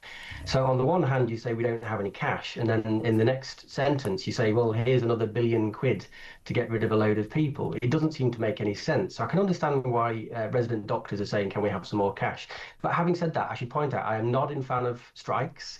We have had 13 walkouts from resident doctors. They've had 22% pay rises. We've had 1.5 million patient appointments cancelled or delayed. This has had a huge toll on the NHS. And at the moment, we're coming up to what's expected to be one of our busiest flu seasons ever. We really need this like we need a hole in the head. In terms of junior doctors, though, I'm pushing you for a reason. What do you think your average Joe, John, Mary, or whatever you're supposed to say, thinks this morning, sat in a queue, waiting for a bus in the rain, already just coming home from a 12-hour night shift, that probably don't ever get a pay rise, 1, 2, 3, 4%. I give you nurses. They go on about this existential cut over many years. They were given 23% to the tune of billions of pounds, and they're back again. What do you think the average Brit, Dino, thinks about that? Because I think most people are tired to the back teeth and are beginning to lose faith in that section of the medical profession. The question that I get mostly from patients is, why can't I get to see a doctor? Most of my patients don't ask me about their pay. They say, where are all the doctors? So I think these two intertwine with each other. I think the average Joe is probably not thinking much about doctor pay and is thinking, how on earth do we get more doctors into the front line? We have at the moment where we've got GPs who are unemployed, we've got junior training doctors who can't find training posts, and pay is part of the problem. And Wes Streeting needs to get a grip on this and actually solve the pay and working conditions issue, because that is what is not being talked about here. Wes Streeting's only option is to demonise the BMA and to demonise doctors as a way of winning this argument. But isn't the BMA, with the greatest respect, I mean, it is overtly political and has made its stance quite well known and has taken on government after government. I repeat my question. How do you think the BMA and doctors who, whether you're... I mean, you brought up about... You talk about work conditions. Why are none of the people who are pretending that they need to strike, why are they prepared to accept 23% and want another... I've never heard one of them say, I'd like that money spent on better conditions to work in. They want it for their own pockets. Well, I think you're probably not listening then, Jeremy. Many of what we're saying, and I should point out here, it's quite well known that I'm not a huge fan of the BMA and I'm not a huge fan of strikes. I should point out I do not agree with striking. Doctors' pay at the starting point is absolutely atrocious. Doctors will work well over, in many cases, 60, 70 hours a week on pay that, quite frankly, you could have done by working in a local shop. but they will do so saving patients' lives and putting their own life on hold. So resident doctor pay at the lower end is absolutely terrible. At the higher end, it's pretty good. So resident doctors do need a pay rise at the lower end, and they do need changes to their working conditions. That's part of what they're saying. I don't agree with the BMA approach. I don't agree with striking, but there are many issues that Wes Streeting is not addressing, and instead he's spending £1 billion on sacking 18,000 NHS staff, and that just happened yesterday. And it's really important to point out here that £1 billion isn't actually coming from taxpayers right here and right now. Where it's coming from is the NHS budget. That £1 billion to make 18,000 staff redundant is actually coming from the NHS being allowed to overspend this year. And what that means is over the next 3 to 4 years that the NHS will have to underspend to pay that back to the Treasury. So what we have now is 3 to 4 years of NHS cuts to pay for 18,000 redundancies when everyone is ready to walk away from the NHS anyway. It's really interesting, actually. You've educated me, and perhaps what we're coming to here is another example of how so much money, the people on the sidelines will go, well, the NHS wants even more, and they'll say it needs to be spent more wisely. Certainly your example of you spending all that money getting rid of people and at the same time the very people who need it. I was interested in perhaps what you felt the British public were thinking. It's certainly not a problem that's going to go away, and the window dressing of giving them a pay rise hasn't worked. Dino, really good to see you. Thank you so much indeed for joining us this morning. Dean Eggett, Dr. Dean, GP and CEO of Doncaster Local Medical Committee. You with Morning Glory. It's 10 to 8. We're back in 3.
Big news coming this December. Our talkTV app is moving to the Talk app. You can watch, catch up and listen to all your favourite shows and podcasts anytime, anywhere, all on the Talk app. From Monday, 1st of December, the talkTV app will no longer exist, so don't miss out. So head over to your App Store or Google Play and search Talk now.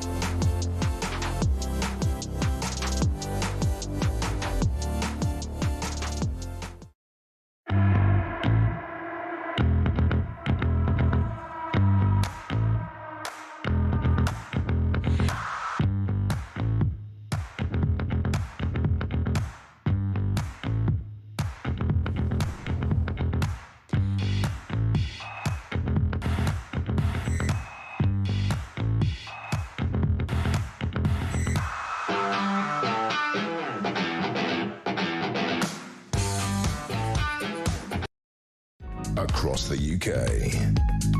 On DAB+, on YouTube, on your mobile, and on your side. This is Talk.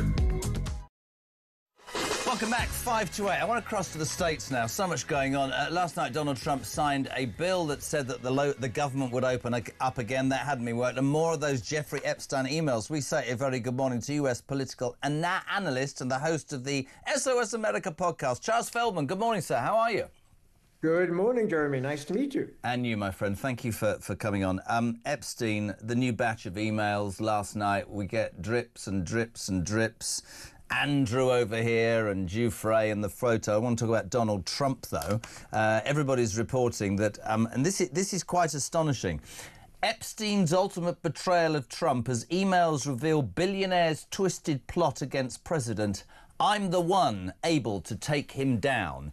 Will these emails, they cost Prince Andrew everything, are they going to endanger Trump, in your opinion, Charles?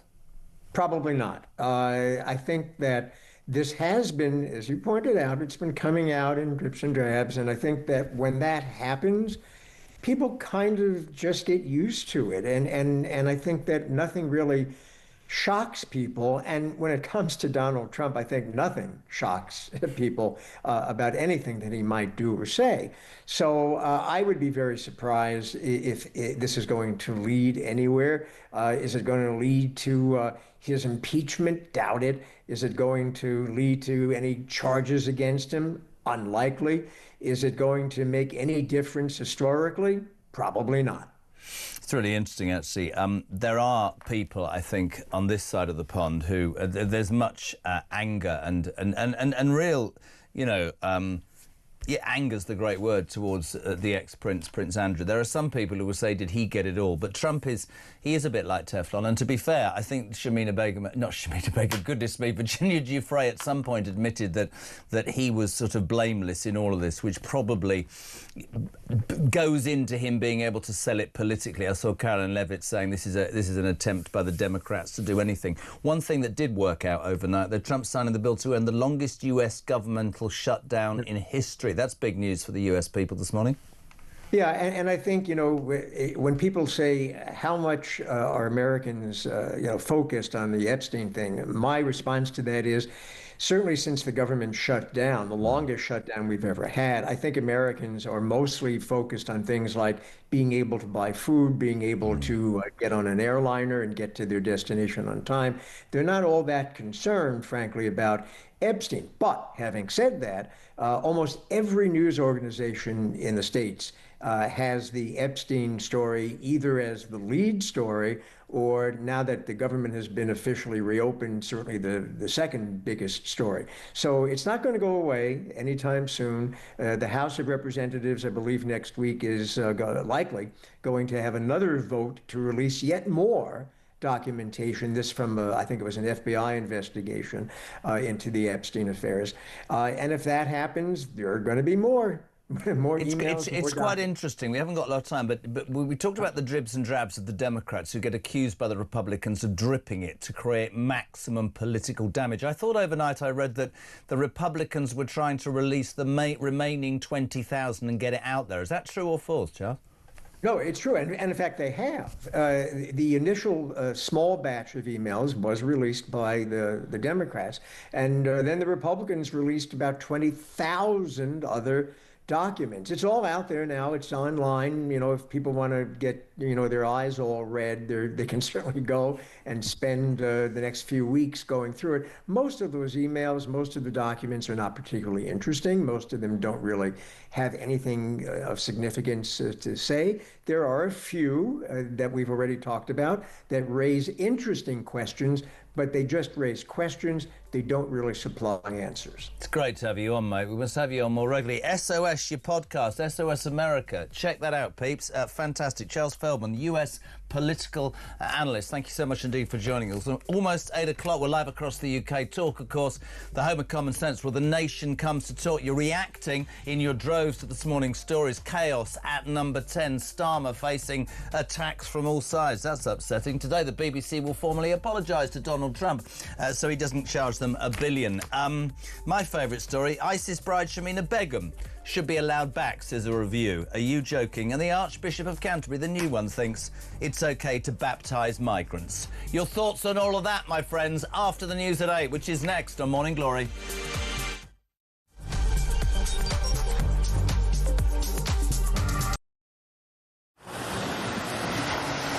Libya has become a major transit route for refugees and migrants from sub-Saharan Africa.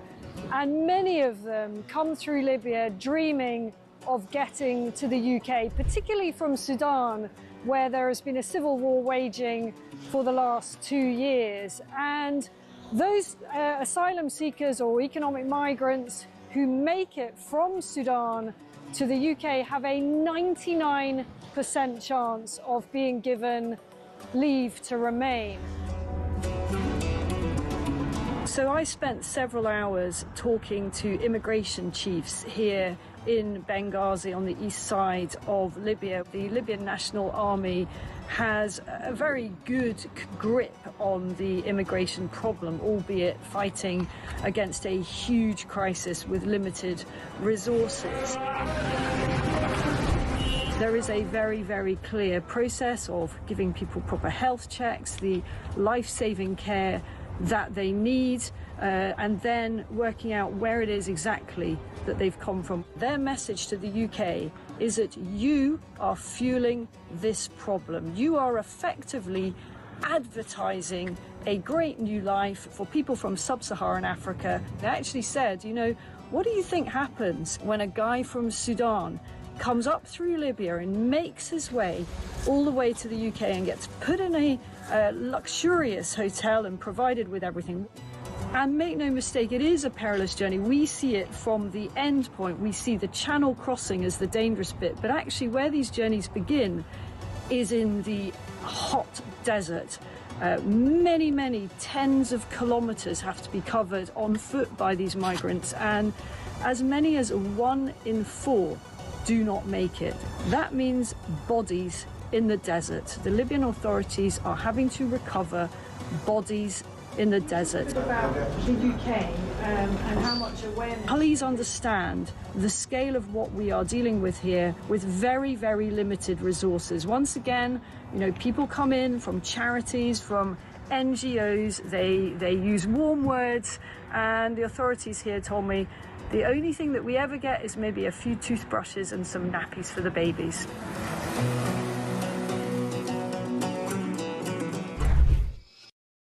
Across the UK, on DAB+, on YouTube, on your mobile, and on your side. This is Talk.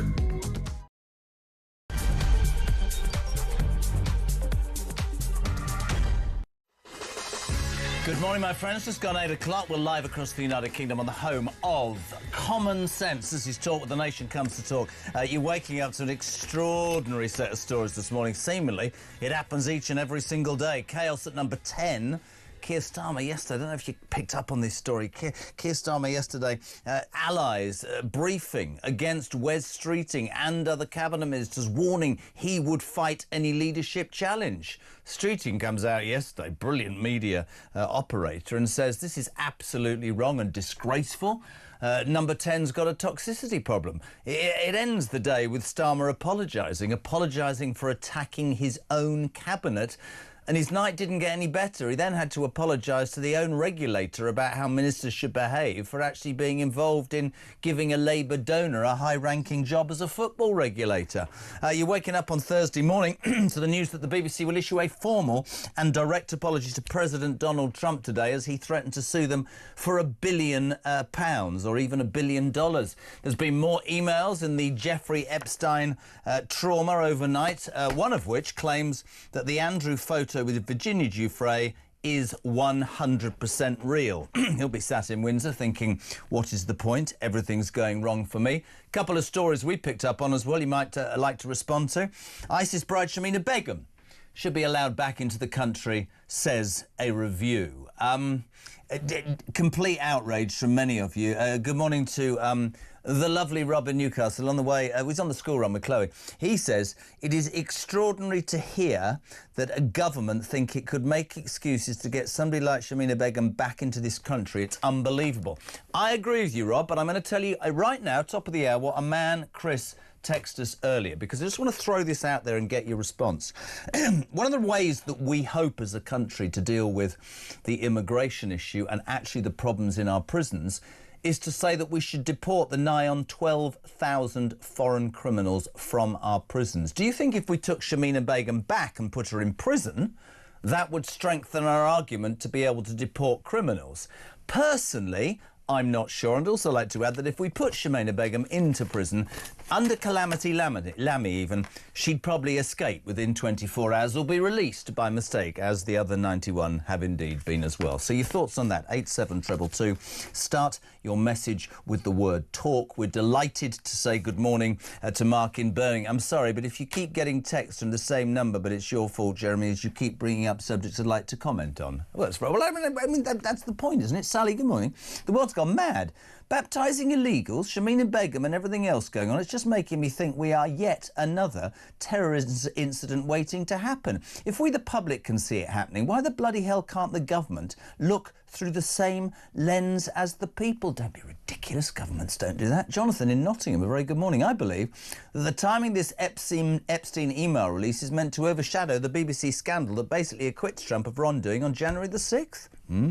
Bobby, Ed Miliband just said on the BBC that the investigation into the leaks against who briefed against Wes Streeting inside number 10 might not be able to find who briefed against Wes Streeting inside number 10 because it's a very detailed thing and he thinks it might not happen.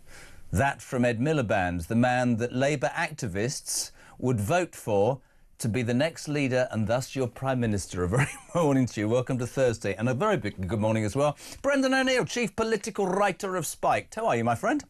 Hi, Jeremy. I'm good, thank you. Welcome to Mad Great Britain, where everything's up the Swanee.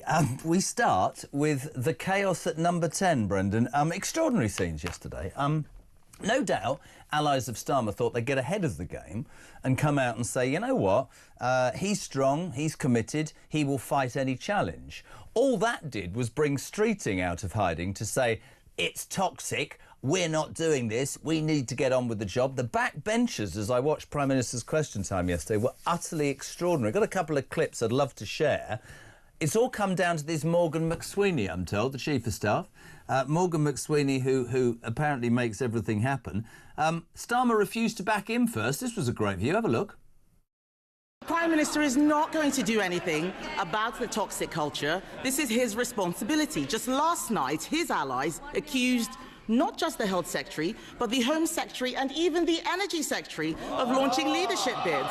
These attacks came from number 10, nowhere else, his toxic number 10. The person responsible for the culture in number 10 is his Chief of Staff, Morgan McSweeney. Does the Prime Minister have full confidence in him? Morgan McSweeney, my team and I are absolutely focused on delivering for the country. And let me be clear, of course, Mr Speaker, I've never authorised attacks on Cabinet members. I appointed them to their post because they're the best people to carry out their job. That's the first thing I'd worry about, that he's actually described his cabinet as competent people. I think he got rid of Chulit Siddiq, his Bangladeshi corruption minister, because she's being done for corruption. I think he got rid of his transport secretary because she's actually a criminal who nicked a mobile phone. The list goes on and on. How incompetent, Brendan, in your mind, is this Prime Minister and this government? It's the most incompetent government of my lifetime. or possibly the most incompetent government ever. I mean, what a complete shambles. And the thing that's really striking about this current scandal of backstabbing and leadership bids is the level of paranoia in Downing Street. Like, they are obviously, Keir Starmer in particular, is obviously just a very paranoid man. He thinks everyone's out to get him, and I'm sure some people are. He thinks the world is falling apart around his ears. He doesn't know what to do. And that's indicative of the fact that he is catastrophically unpopular with the public. He has no vision whatsoever for the country. He has no meaningful control over his own ministers and his own cabinet. This is a man out of control. It's like an emperor in his final days. It is actually almost tragic to watch it, but it's also funny at the same time. I mean, that's the point. And then what's gone on from that this morning on the show is that people are going, listen, he's incompetent, he's rudderless, there's nothing in his DNA that smacks of like, you know, I'm a conviction politician with a vision, just an over-promoted human rights lawyer. And then you think of the alternative. I think very few times in history have Labour got rid of a leader. But here's the reality. The party's rules are if 20% of the parliamentary party join forces, in Labour's instance, that would be 81 MPs. They've got 405. That would force a leadership campaign. His allies, Starmer's, went further yesterday. They said he would, you know, he'd put his name on a ballot if that happened. If he was ousted, if those Labour Red Wall MPs, Brendan went, blimey, listen, I don't mean to be disloyal, but I'm going to lose my bleeding seat here unless something happens. We want to... The reality is the Labour membership would vote, and Wes Streeting and Shabana Mahmood and anybody on the right wouldn't stand a cat in hell's chance. The reality, if you look at every poll this morning and every bookmaker's list, that the two front runners would be Angela Rayner, who'd have to leave her new company that she set up called Wrong Move, and, more than that, Ed Miliband romping away. Ed Miliband, that net zero zealot, could be the next Prime Minister, Brendan O'Neill. You know how you have no idea who's worse. Is it the Labour leadership or is it the Labour membership? You know, they're all a bunch of nutters, the lot of them, as far as I'm concerned. The thing is that if you look at the current clash, apparently between Starmer and Streeting, I don't actually mind Wes Streeting. I think he's an interesting guy. He's a good media operator, whatever. But it's the thinness of the clash that is most striking. Think about factional wars in parties in history. Think about the wets and the dries in the Thatcher era. You know, the wet Tories versus the dry Tories.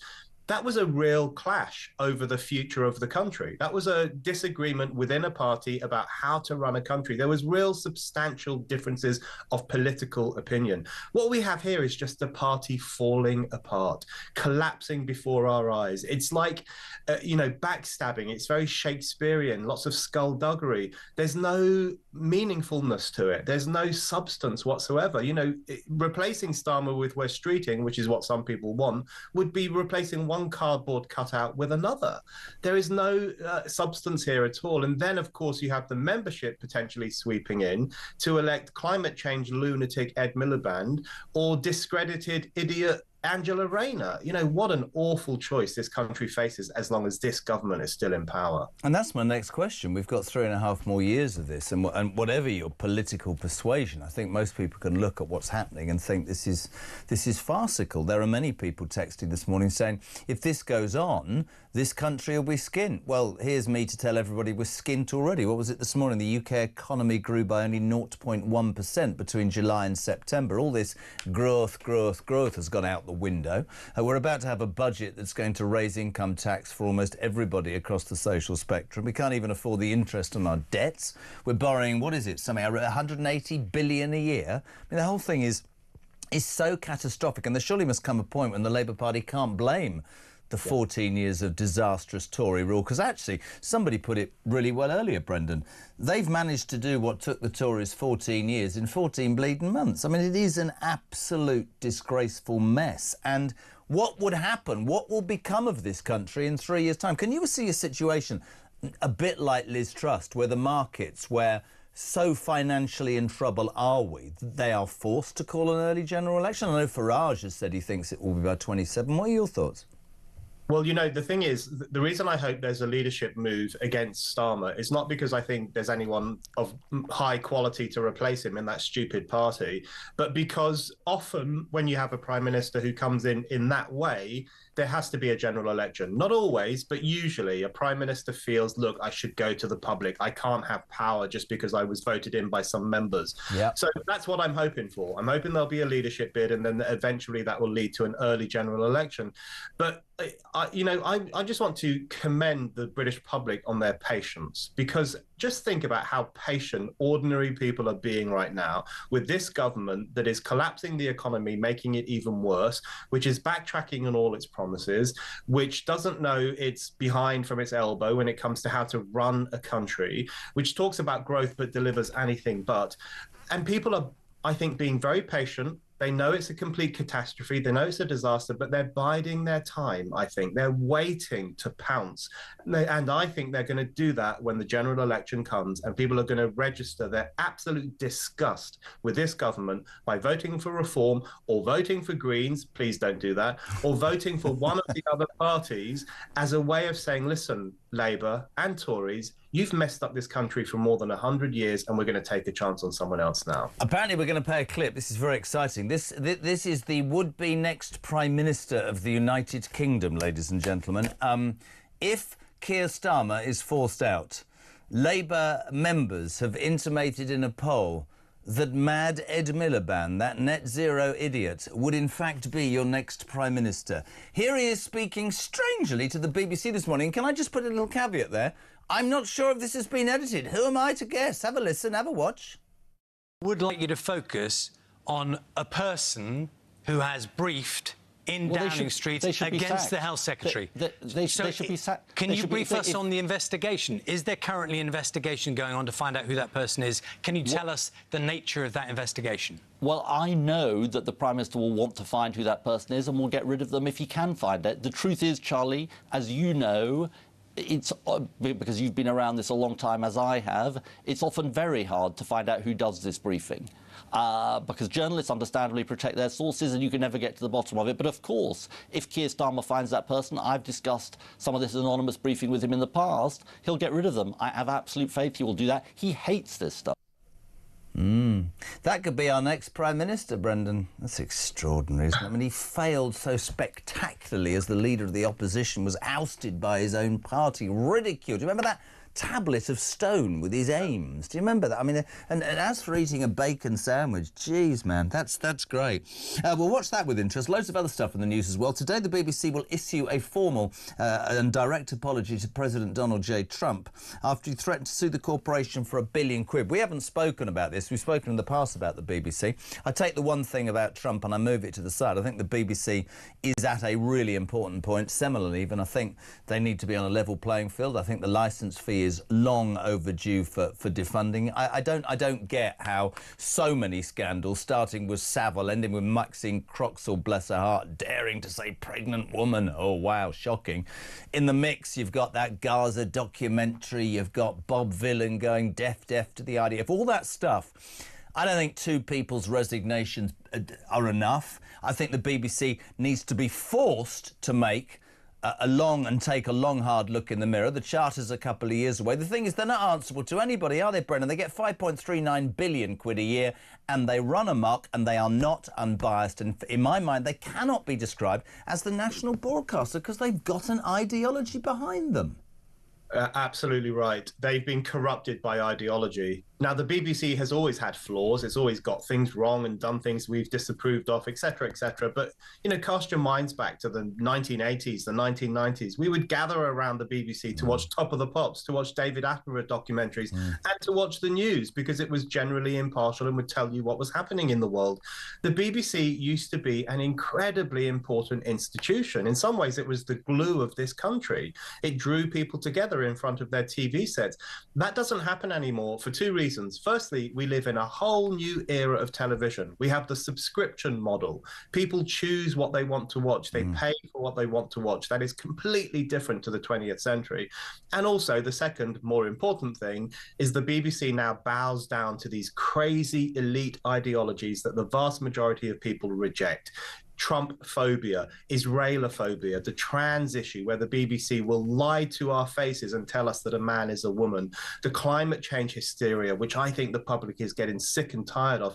The BBC was front and center of all of those panics, all of those ideologies, all of those lies, which it foisted on us for the past 20 years.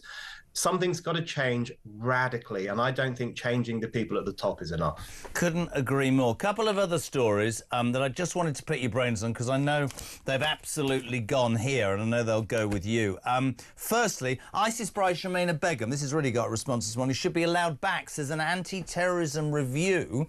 Her husband currently in jail, I think, for 6 years. She married an ISIS commander, was sat there whilst people were being murdered across the world. She had, I think, in 2017, her citizenship revoked by Sajid Javid, apologies, I nearly said that horrendous man from London's name, he's always on my mind. And people are going, oh, well. Now, just to throw at you what a text said to me earlier, because I put it out there and it got quite a lot of response. What do you say to the man, Chris, who texted me and went, yeah, well, I would have her back and I'd put her in jail, because would that not strengthen our argument to get prisoners, foreign criminal prisoners in this country, taken back by their countries? I don't know. What do you make of that text? It might do, yes, but I just don't trust that she would be put in jail, and I don't think she'd be put in jail for very long. That's just not what our country is made of anymore, sadly. You know, let's be honest about this. She is a traitor. She committed treason. She committed the worst crime against her nation, the nation where she was born, that it is possible to commit, which it means that she went off to join a bunch of hysterical religious fanatics that was devoted not only to killing people in the Middle East, but also to killing people in Europe and in the UK. She joined forces with our mortal enemy.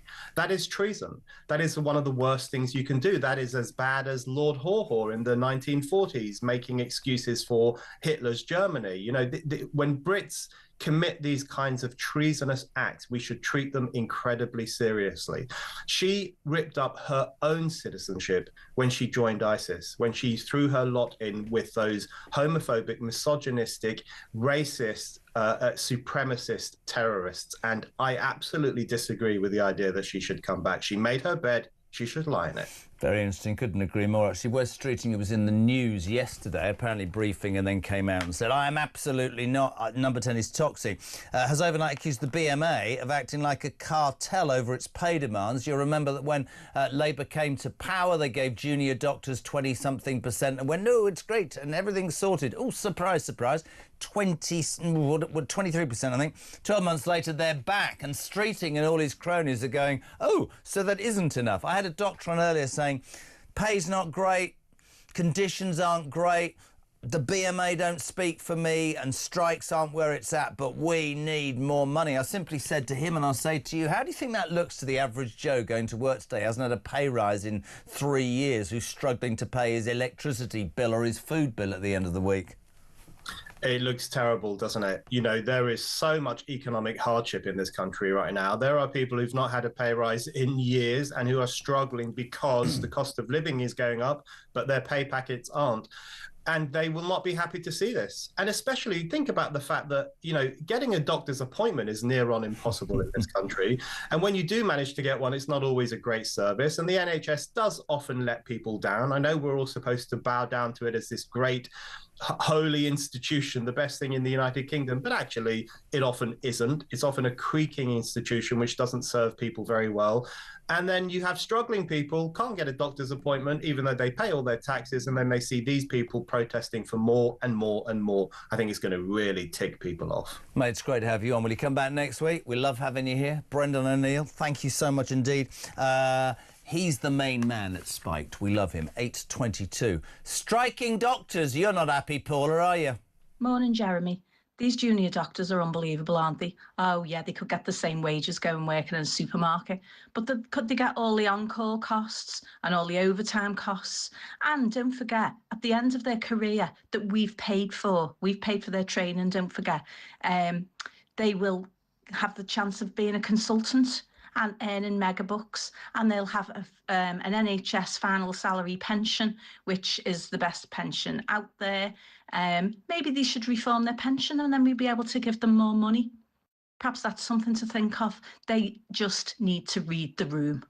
Thanks, Jeremy. Paula in Liverpool.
Big news coming this December. Our talkTV app is moving to the Talk app.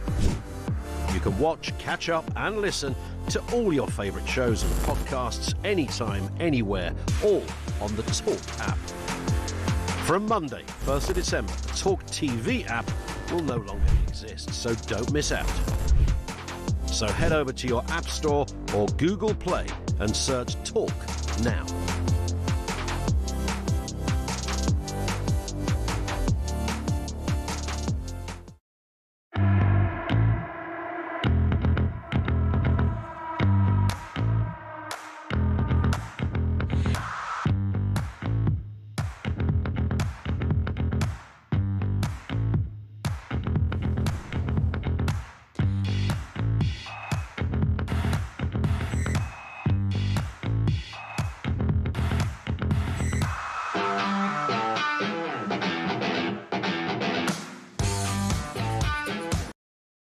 Across the UK, on DAB+, on YouTube, on your mobile, and on your side.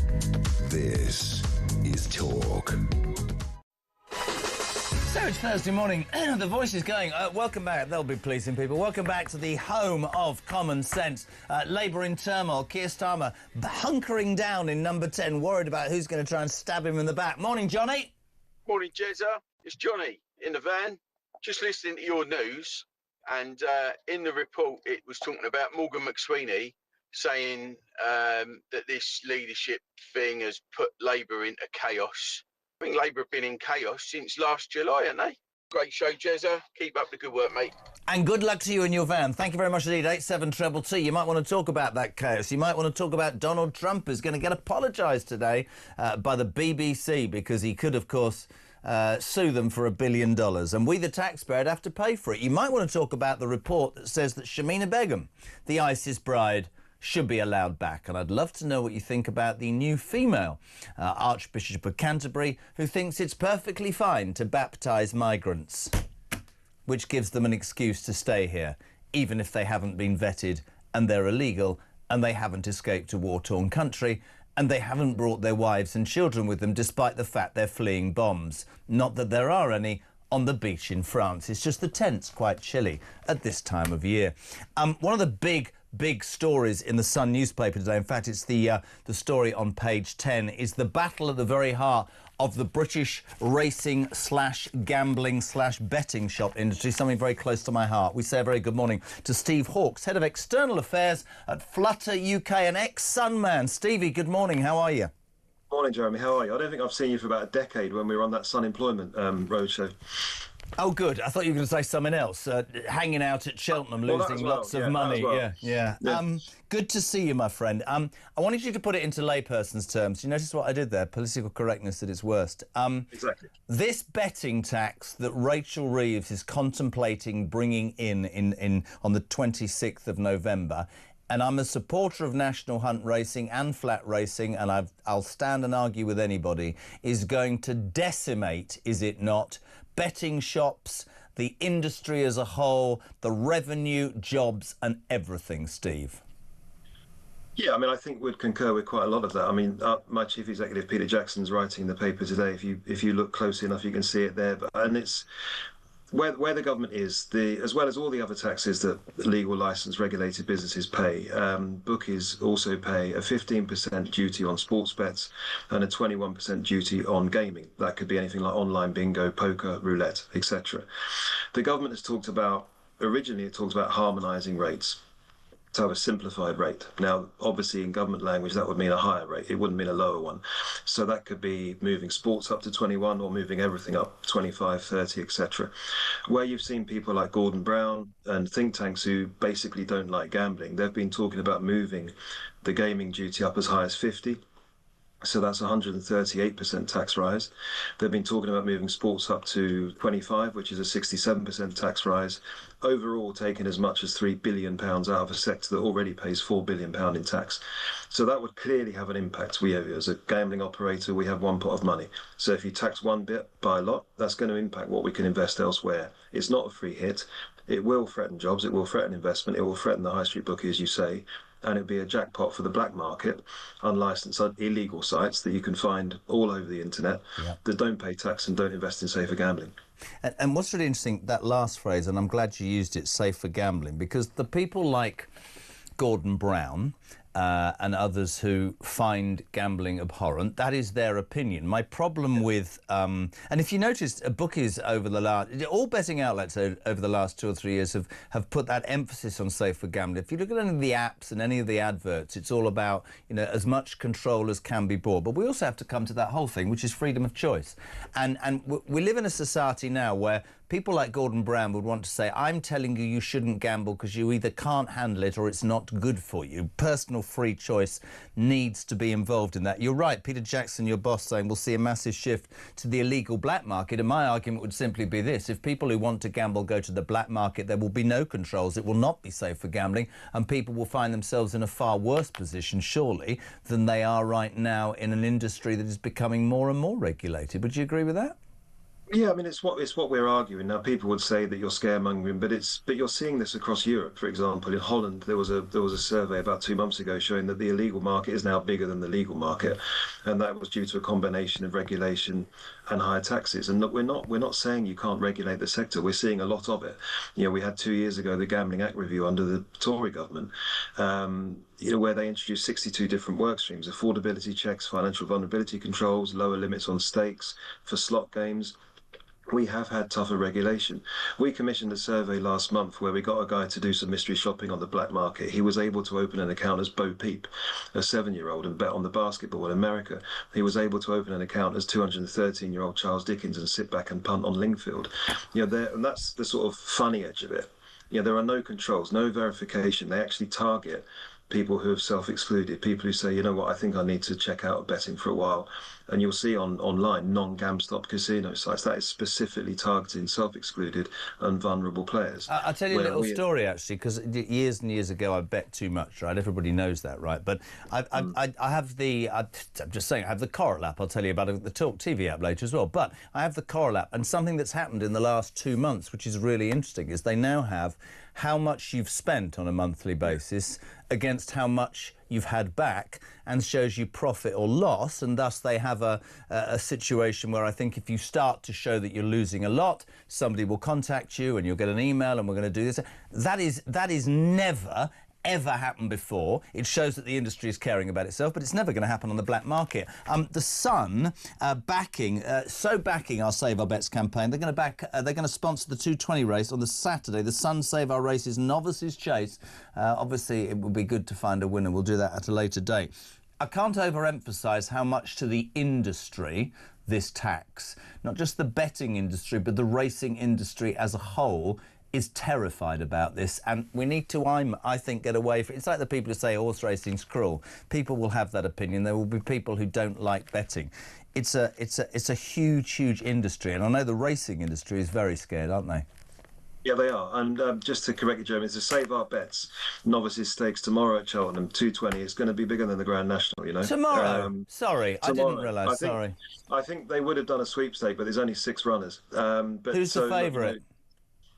I think I can't pronounce it, but there is a horse in there called One Big Bang, which seems to be appropriate for the budget. And there's also Pony Soprano, which tickled me. One Big Bang. There we go. We'll go with that. One Big Bang. Yeah. You know, I think, look, to your point about racing, they are obviously very worried. We've seen in the last 5 days, I think it is, we've had 3 one-horse races, literally where a horse has pulled out. That's true. And so we've had 3 one-horse races, which doesn't show an industry that's thriving. It has done well. There are more people going through the doors at racecourses this year, but it's an industry that needs, it needs support. And I think the government is aware of that.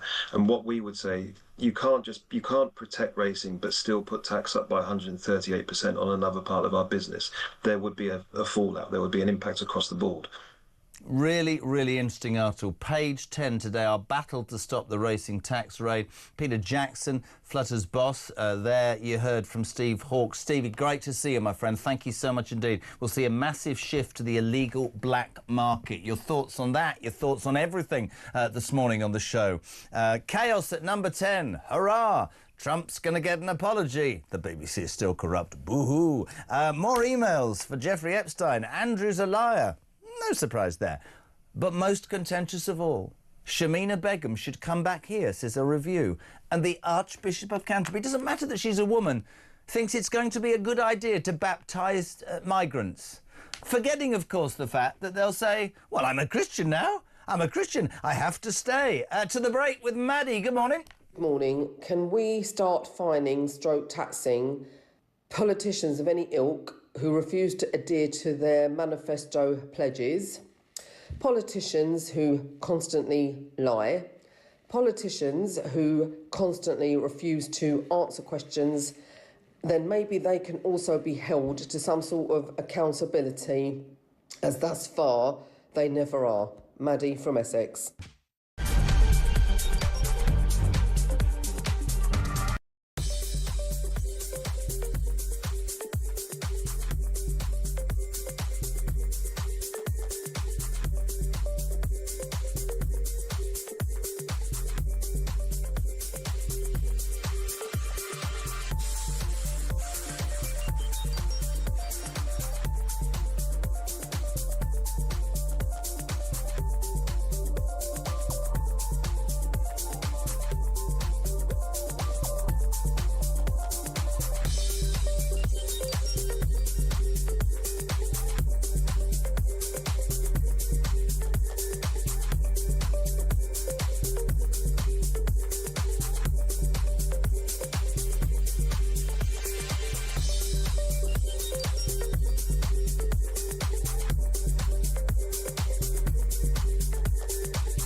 across the UK.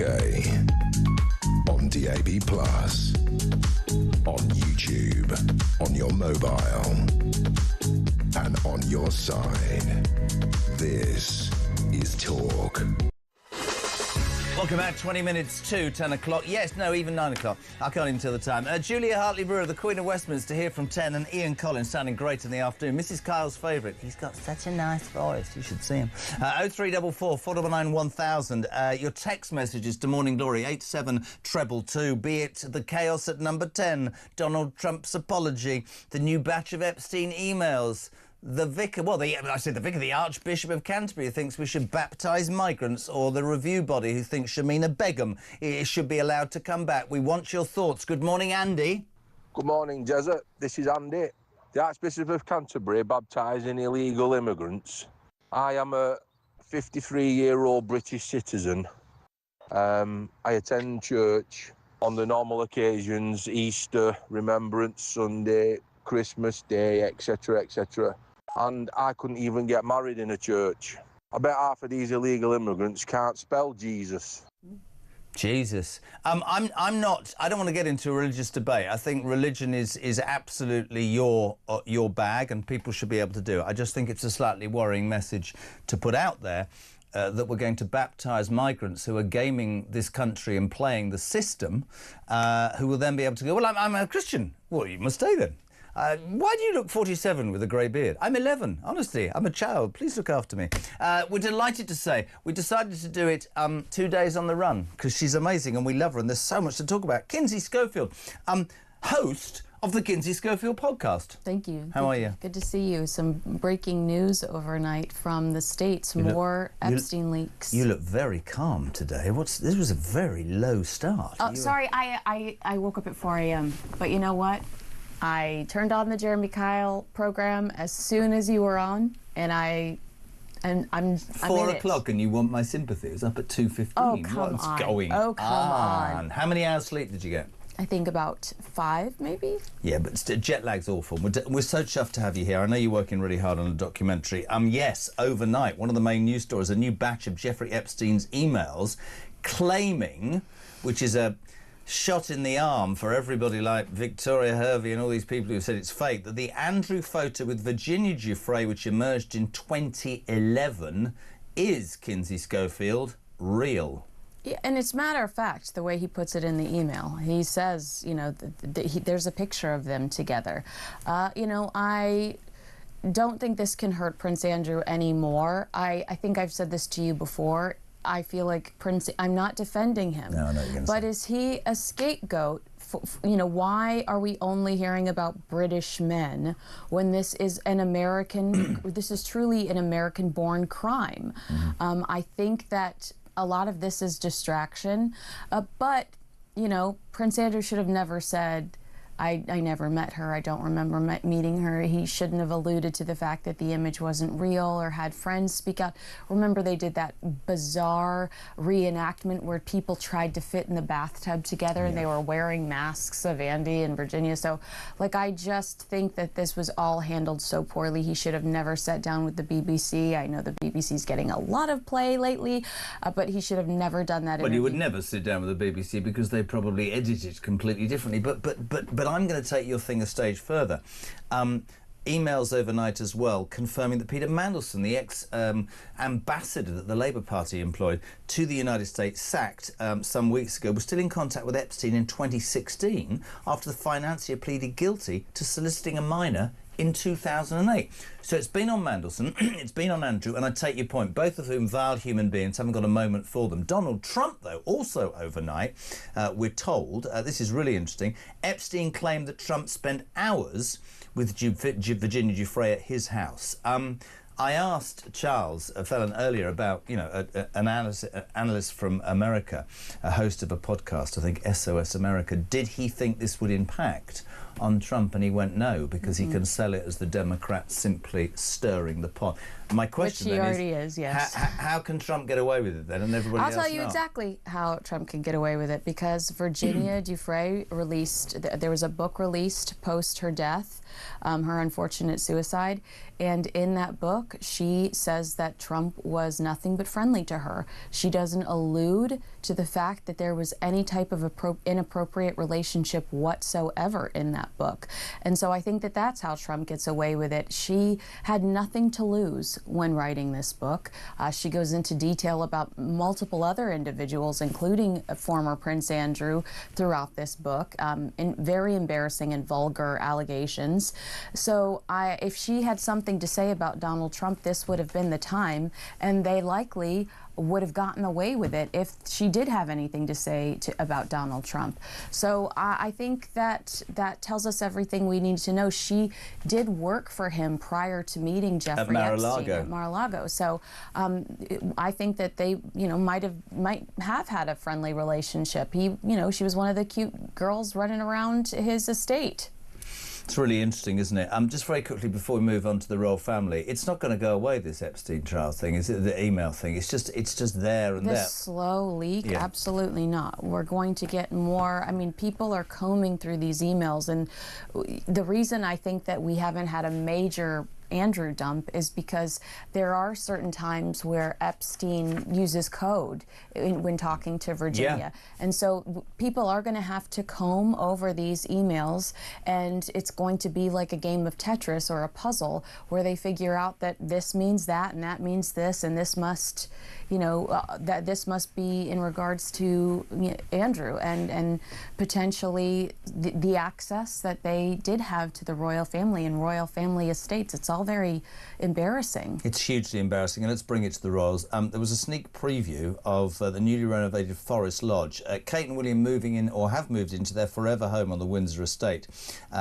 Honestly, you're so good at this. Kate's tastefully discreet decor. All you could see was a wall, 2 pictures and some curtains, for Christ's sake. Come on. I know, saw it. But it was giving... The carpet might be garish. Nobody could see anything. Well, nothing would be more garish than Princess Diana's Kensington Palace suite. Do you remember? It was like pink. There were pink couches. Been inside it.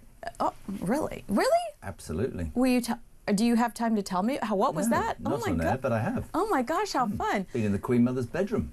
Oh, yeah, I did know about that. You have told me about that. But this, I just think it's sweet to see what their new life's going to be like. This is going, like you said, the reason why royal watchers are excited about this is because this is the family settling down. They're about to raise teenagers. You know how exciting and stressful that can be. I'd say stressful. I wouldn't say exciting. There's nothing exciting about raising teenagers. What are you talking about? They do this. What? Why have you stopped conversing with me? There's a series over here called Kevin and Perry. They're like, when you become a teenager, literally, that is what you get 24/7. Just grunting unless they want something. Well, it looks it just looks cozy, and that's what we love about William and Catherine. They are, they're similar to the Queen. There's stability there, and we feel comfort in them and their family. We love them and their family. So I think that that's why this is relevant to royal watchers. I'll tell you what I do think as a royalist. I think they are the absolute future of the monarchy. I think that Iron Kate, as you and I have called her for many months and years, will save the British royal family, because all of the stuff with Harry and my next subject, and you think about all the problems that have happened, Andrew especially, it's just fueled the argument for the Republicans. I'll do it. Meghan Markle's been branded an inexperienced cook with no table etiquette. Why am I doing this for a living? As she shares a recipe for cream cheese bagels. Right, anybody who eats a cream cheese bagel, that's weird enough in itself, isn't it, right? What? I love cream cheese bagels. With what? I just like, no, I do a bagel and I do like an... Oh, you're such an inexperienced cook. I am but I would tell you I'm in it. I would not try to release a lifestyle line. Like if yes, it's not, you would if I gave you the chance. If it's not microwavable, I don't touch it, which is probably why I'm going to die alone. I cannot cook you a meal, okay? But you're not going to die alone, though, are you? It's just choices. Thank you. Oh, wow. Okay, we're getting pretty deep here. No, I'm not talking about. I was actually talking about food. You don't okay. have to, sorry, yes. I could say I was talking about microwave. You could learn to cook and put it in the oven. You've gone straight into your personal life and looked at me like it's all my fault. What's going on here? So, I mean, I think when we look at this headline, obviously we just say duh, but. Yeah. It is, I think that it's relevant in the sense that this is a person that's trying to convince us that she's the next Martha Stewart, or that she's always elevating things. Well, you're going to need to change the channel. It goes beyond flour sprinkles, girlfriend. It goes beyond cream cheese and then throw in some fruit on top. We need to see more from her if we're going to believe that she's an expert in this industry. But I mean, so a lot of people will text after this segment and they'll say to me, don't you just feel, though, that by talking about her, you are perpetuating the fact that this odious human being wants attention, and that if we didn't talk about her cream cheese bagel, or what was it last week, her flavoured water that she passed off as mulled wine, that she then just sort of, in terms of relevance, curl up in the corner somewhere? Well, this audience is, they're much smarter than the average audience, which we know. And I think that was such a little... No, I'm serious. I'm serious. Because what I'm saying is what they are not saying, because they're focused on real common sense news. They're watching talk. What they're not saying is People Magazine and Us Weekly Magazine and all of the outlets that are pandering to this grifter. And so what I would tell them is that we're trying to hold her accountable. Yeah. And while all these other people are falling over for her saying, oh, it's a new wine launch, it's a new this, we're raising our hands going, but it's been available for 3 weeks and it hasn't sold out. So how successful truly is this brand? Or we're saying, what qualifies you to be an expert in this industry? I would simply say we're trying to hold her accountable when there are other outlets out there that are giving her the time of day in a legitimate way. I'm not even going to comment about watching her trying to put a bagel with cream cheese in it. And also, just to finish, I would put the difference between our future Queen, Princess Catherine, and her exemplified again yesterday. While Meghan Markle's talking about I can't even say it, Princess Catherine's talking about this Christmas Carol concert that she does every single year, and the charities that benefit and the kids that get involved and how it brings communities together. And that surely, however old-fashioned you are, is what being a royal's about. It's not about launching chances for you to make money. Me. Who's that for? Meghan. Me. It's all about me. No, you're absolutely right, Catherine. We just found out that her Christmas Carol concert is going to be recorded December 5th. Are you going? I wish I mean, please, Catherine, hi, I love you. I mean, I wear my hair like you, I wear my Spanx like you, but Sorry, can we just, sorry. No, but let me get to No. Can we just have God, I've done like the cover of the Archbishop of Canterbury, like I'm going to baptise somebody. I think it is fundamentally wrong for you to imply on talk that Princess Catherine wears Spanx. Well, no, tights. I should have said tights. Body-hugging tights. Mark, who pushes the buttons, wears Spanx. That's another story. That's only privately. We love Mark. But, I think that we might have had this conversation earlier where Meghan sat down with Fortune's most powerful women and said, I have a Christmas special coming out in November. Then she changes her tune and releases the information through Netflix that it's coming out December 3rd. And I immediately said, you're trying to conflict with our Princess of Wales in her annual Christmas Carol concert. And we just got the date, so... Told you so is basically what I'm here to say, and I just am sick of the game of these two grifters trying to upstage. And we love you bringing it to the fore. It's so good to see you. When are you going back? Thank you. Saturday. She's filming today. She's very, very famous. I tell you what, these Spanx are causing me real problems. Talk Breakfast back in 3. Oh dear.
In terms of your question around taxes, there are no additional tax rises needed beyond the ones that I've set out. Don't need to increase taxes. I'm not coming back with more borrowing or more taxes. I will not increase your national insurance. I will not increase your VAT, and I will not increase your income tax. We don't need to come back for more. We've done that now. We've wiped the slate clean. The economic circumstances have declined, deteriorated since a year ago. We are having to look at taxes and spending.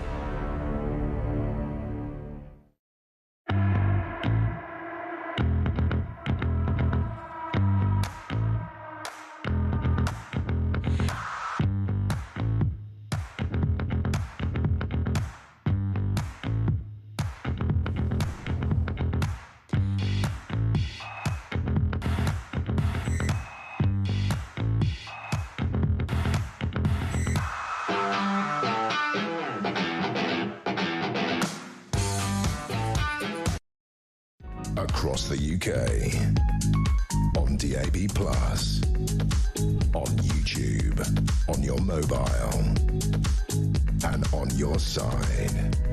This is Talk. Welcome back to Morning Glory. Thank you to Kinsey. Stephen Cambridge says, tell Kinsey I'd cook for her every single day. Colin from Colindale. Interesting. Jez, it's great watching you blush, overheat and fidget when Kinsey is in the studio. Nice chemistry. Nero fiddle while Rome burnt. Push the button, please. 90 minutes in 90 seconds. From the Sun. Lloyd Camfield, good morning. I'll apologise to everybody. You're a Chelsea fan, are you? I am indeed, and I've just been listening to you talking about wearing Spanx. Brilliant. OK, not that we're implying that any Chelsea players wear Spanx at all. Lloyd, very quickly, back page of The Sun really has caused consternation. Thomas Tuchel, the England manager, coming out yesterday being very, very straight about the squad and saying, this is what he said, for footy fans, this is massive. Harry Kane, Jude Bellingham and Phil Foden cannot play in the same England 11. 3 Lions, 2 spots, right? This is the first time I've heard Tuchel be as outspoken as this. I'm going to add into the mix, because you're a Chelsea fan, he hasn't spoken about Cole Palmer. What about Eze from Arsenal as well? I'll tell you, I think, you can tell me I'm wrong, he's going to drop... You'll think I'm mad. I reckon he ain't going to take Jude Bellingham because of attitude. There you are, I've said it.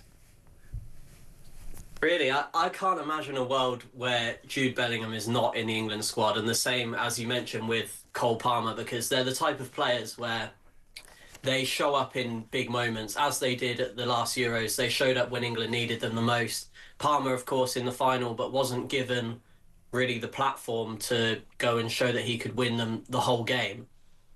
It's interesting that he won't play Kane, Jude and Foden all together. Foden, obviously, out of the 3 of them, has probably been the most disappointing this season. But he mentioned that Foden can also be a backup somewhat for Harry Kane. So there's just so many talented players for England in those positions. Like you mentioned, Eze, I'm sure, on the right also. Like Palmer can play on the right, but they've got Saka there. I'm sure you'd be keen to see Jared Bowen out on the right-hand side. No. Saka, I agree, and I know it's a difficult one between. But let's cut to the chase. We'd love more time. It's on the back of Sunsport. We haven't got it. Out of Harry Kane, Jude Bellingham, Phil Foden and Cole Palmer, you can only have 2. Who are you picking? I, personally, if it was me picking the team, I'd have Kane and Palmer, and I'd probably play Bellingham a bit deeper. I still think Bellingham needs to play, but I think you can't leave Cole Palmer out of that team. But you can leave Phil Foden out of the England team.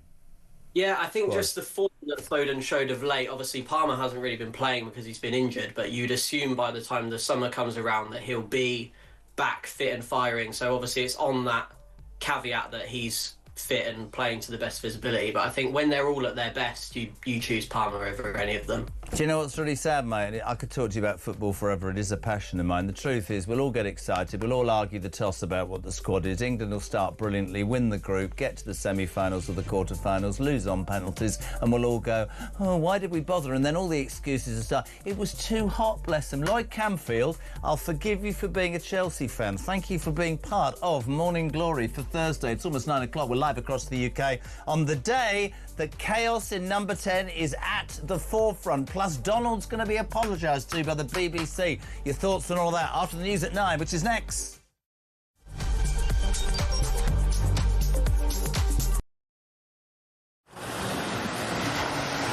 Libya has become a major transit route for refugees and migrants from sub-Saharan Africa, and many of them come through Libya dreaming of getting to the UK, particularly from Sudan, where there has been a civil war waging for the last 2 years. And those asylum seekers or economic migrants who make it from Sudan to the UK have a 99% chance of being given leave to remain. So I spent several hours talking to immigration chiefs here in Benghazi on the east side of Libya. The Libyan National Army has a very good grip on the immigration problem, albeit fighting against a huge crisis with limited resources. There is a very, very clear process of giving people proper health checks, the life-saving care that they need, and then working out where it is exactly that they've come from. Their message to the UK is that you are fueling this problem. You are effectively advertising a great new life for people from sub-Saharan Africa. They actually said, you know, what do you think happens when a guy from Sudan comes up through Libya and makes his way all the way to the UK and gets put in a luxurious hotel and provided with everything?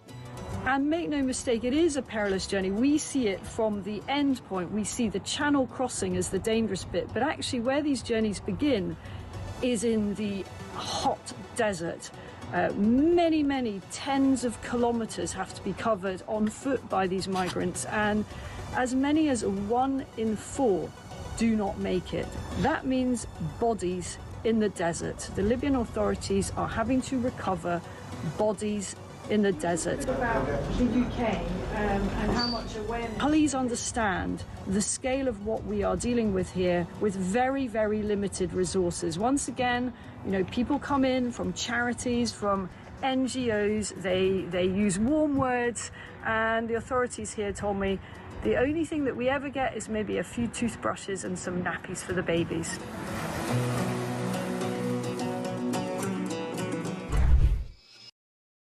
Across the UK, on DAB+, on YouTube, on your mobile, and on your side.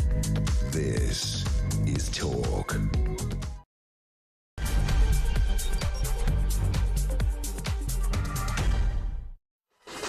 Welcome back, final hour of Morning Glory. The Queen of Westminster, Julia Hartley-Brewer, here from 10 o'clock, and the brilliant Ian Collins from 1 o'clock this afternoon. You're waking up to, well, loads of news. Chaos in number 10. Starmer's just in a horrendous position this morning. The Cabinet hate him. His backbenchers are worried about him. His Chief of Staff is apparently about to be... Well, actually, Starmer said he's got total confidence in him, so that's Thursday. He'll be gone by Sunday evening, won't he? Plotters trying to oust him, and then we all go, well, what would the alternative be? Well, the Labour members have made no secret of the fact that if Starmer goes, the alternative, ladies and gentlemen, would be Ed Miliband, that net zero zealot who wants to bankrupt the country at the altar of let's build some wind farms, screw the farmers, and make sure your energy prices go through the bleeding roof. Overnight, a new batch of Epstein emails say that photo of Andrew, formerly the Prince, with the late Virginia Giuffre in 2011 is indeed real. And this morning, the BBC will formally apologise to Donald J. Trump, the 47th President of the United States of America, because they don't want to spend $1 billion in the lawsuits. The other two stories that have got, well, three that have got you going is a review body have said Shamina Begum should be allowed to return to the United Kingdom. Morning, Sharon. Morning, Jez. This Shamima Begum coming back to this country, we've already made a decision on that. Why are we going back over it? I don't think we should. The other story that got us this morning is the new Archbishop of Canterbury She's a female, it doesn't matter at all. She thinks it would be a very good idea to baptise illegal migrants. I would respectfully suggest that if illegal migrants will do anything to stay in this country, including lie about their age, their sexuality, where they've come from, how many bombs haven't dropped on their head in France, I suspect a lot of them will go, oh, that's a good idea, I'll become a Christian. Morning, SP in Hearts. Jezza, I turned on the radio to hear about the Archbishop. God, I laughed, as I remember reading about a story about a migrant wanting to be baptised, and he thought Easter was about Easter eggs. Why can't these stupid people wake up and smell the coffee? I've no idea. The other story that got you was the junior doctors. Now, I'm going to give you 2 text messages which sum up the argument about junior doctors. When Labour came to power with a £22 billion black hole, the first thing the Health Secretary, Wes Streeting, in brackets, who doesn't want to replace Keir Starmer, close brackets, did was he gave a lovely pay rise of 20-odd% to junior doctors, which got them off strike and made them come back to work and save lives, right? Only 12 months later, they want more. Now, many people are saying, well, they deserve it.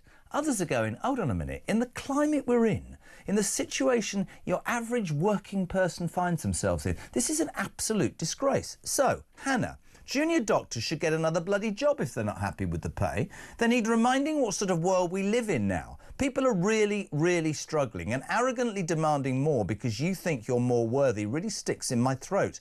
I own a business, and effectively I'm just a tax generator for this bloody government so that they can give it away to the unwilling and the unworthy. But Jacqueline in Liverpool takes a shot. She says, you sound like an idiot, Kyle. As the mother of a first-year doctor, it makes me so angry, people like you slagging them off. Did you do 5 long, hard degree years, 2 years of volunteering, 4 A-star A-levels, 9 top GCSEs, 60-hour weeks, guarantee of a job for only the first 2 years because the NHS floods it with foreign doctors? Oh, and all of this for what a barista earns. No, you didn't. Stop thinking junior doctors are consultants and tell your bloody voice note to Paula from Liverpool that you don't pay for their training, as doctors are probably the only students to pay their own loan back. Jacqueline in Liverpool. See? Both sides of the argument. What do you make of it? 0344 499 1000. You can send your voice note, make your call and text to 87222. What is it? 6 minutes past 9. We say a very good morning to the wonderful Isabel Oakeshott, Talk's international editor. Hello. Good morning. So how much do junior doctors get paid right now then? You're doing it again. You're putting me on the spot. 40-something grand a year, 30. I don't know. I sound like Cameron not knowing how a pint of milk was. Can you excuse me, you lot, through the glass? Madam's just... can you make me look better? How much does a junior doctor earn? Just wait, Isabel. Just hold. You know why I did that, Jez? Just to make sure you didn't do it to me, because I actually don't know either. that you have absolutely made my morning. How much is a junior doctor earn? We'll get to that. 38 to 44. I wasn't badly wrong. 38 to 44,000. Yeah, I mean, look, it's a tough job. Yep. I know you were saying earlier both sides of the argument. I actually have both sides of the argument in my own head. Not because I don't think junior doctors are being a little bit grasping, but because of the cold, hard reality that we are in a global competition for doctors, nurses and other healthcare professionals. Mm-hmm. And that is because of mismanagement for years and years and years by successive governments. We just don't have enough of these people. And worse, actually working within the NHS is pretty damn miserable compared to many of the alternative job offers that they can get in Australia, for example, certainly in the Middle East and private healthcare facilities. You know, they get paid tax-free in parts of the Middle East and Australia. They obviously have a very nice lifestyle. And then there's the NHS. And, you know, unless we pay them properly, we're just not going to be able to hold on to them. But that doesn't mean that they can be greedy about it. And the thing that I really object to each and every time this happens is the whole thing where they say, this is about patient safety. You know, this is just all about other people. No, it's not. It's about you and you trying to get the maximum market value. And that's fine. We all try and do that. But can you please be honest about it? I agree. And actually, I mean, I've been saying this for a long time. The optics of getting 23% and then demanding another 23% in a country that is skint, where a lot of hard-working people haven't had a rise for a long time, is not great.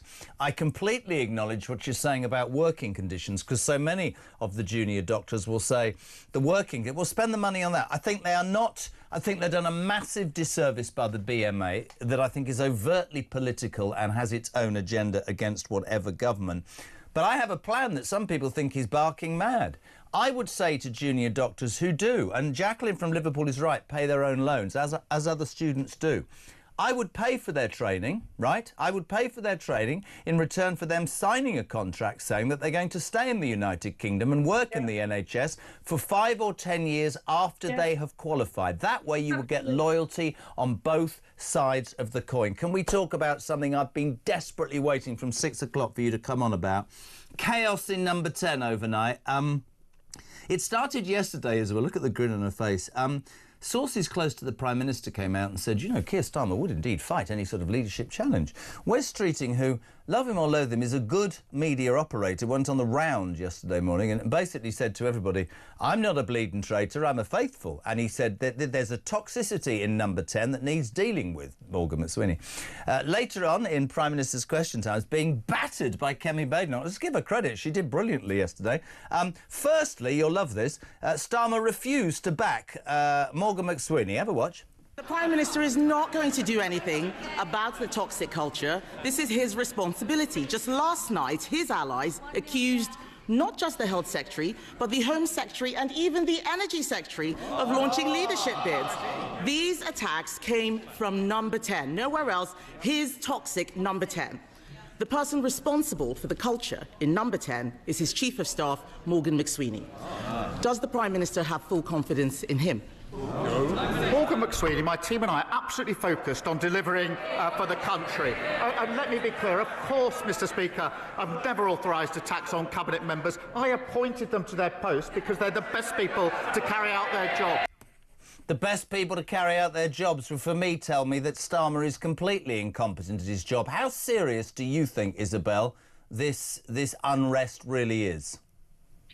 I think it's really serious, and I'm not surprised it's happening. You know, Kev and I were talking about this on his show last night, and I said I actually don't blame any cabinet minister or indeed backbencher for plotting at this point, because they're all heading towards the cliff edge. You know, this is really, really serious in terms of where Labour is in the polls at the moment. You know, rarely has any government gone to such a low level of approval after on the back of getting a massive majority in a general election. And as for Keir Starmer, he is the most unpopular Prime Minister in modern history. So of course they're on manoeuvres, of course they're plotting. Now, will they be able to get him out in the next few months? I'm not so sure about that. And will they, when they really kind of coolly think about it, will they actually think that's a good strategy? Because even under a new leader, it's likely that the elections in May will be a disaster for Labour.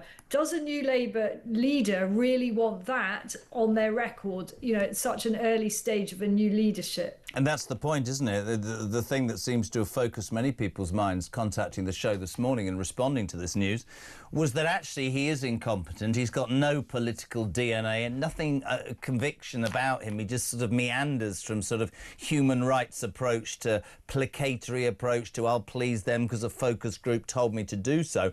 The truth is that if he is forced out, well, if he's forced into a leadership contest, 20% of Labour MPs, that number is 81, would need to stand against him, vote against him. I'm sure that is possible at some point, certainly after May, right? Then you'd have this election. Labour members would vote for that.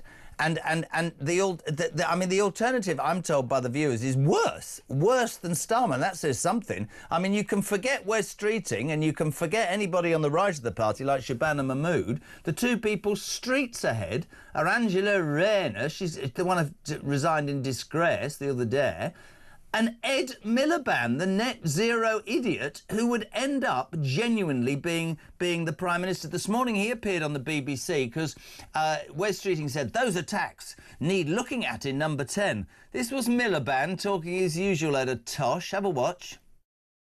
I would like you to focus on a person who has briefed in Downing Street against the Health Secretary. They should be sacked. Can you brief us on the investigation? Is there currently an investigation going on to find out who that person is? Can you tell us the nature of that investigation? Well, I know that the Prime Minister will want to find who that person is and will get rid of them if he can find it. The truth is, Charlie, as you know, it's because you've been around this a long time as I have, it's often very hard to find out who does this briefing.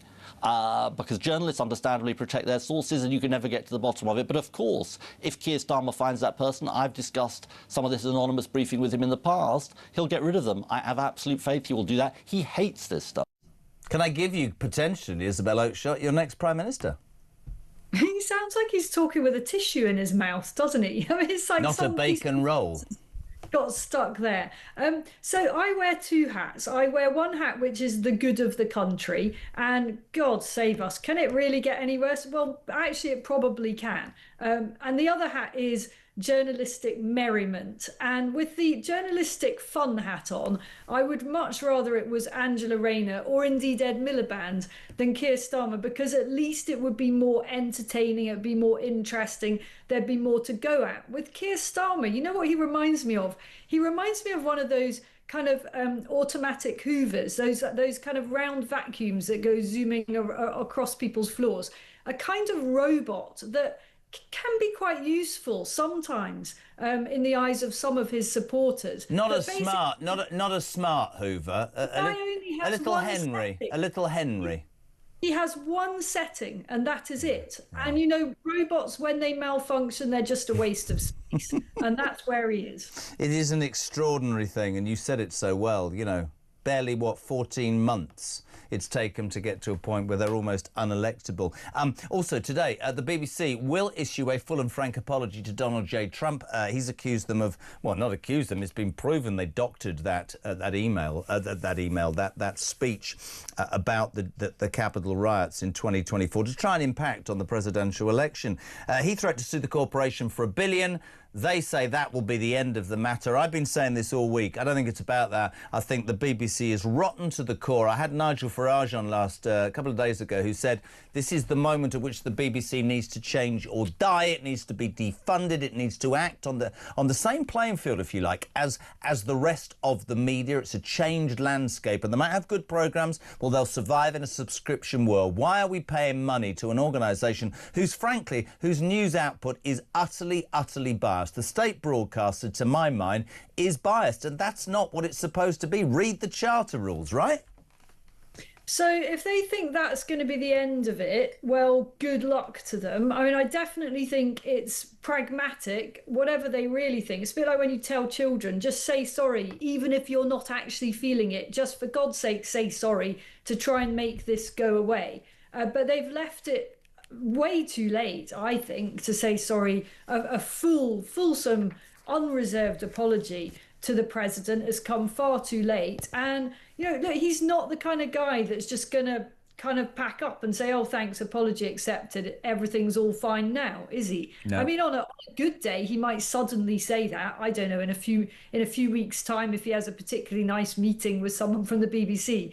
But at this point, I think he'll double down. He will keep on going for a bit, partly because I think he genuinely feels that he's doing the British people a favour.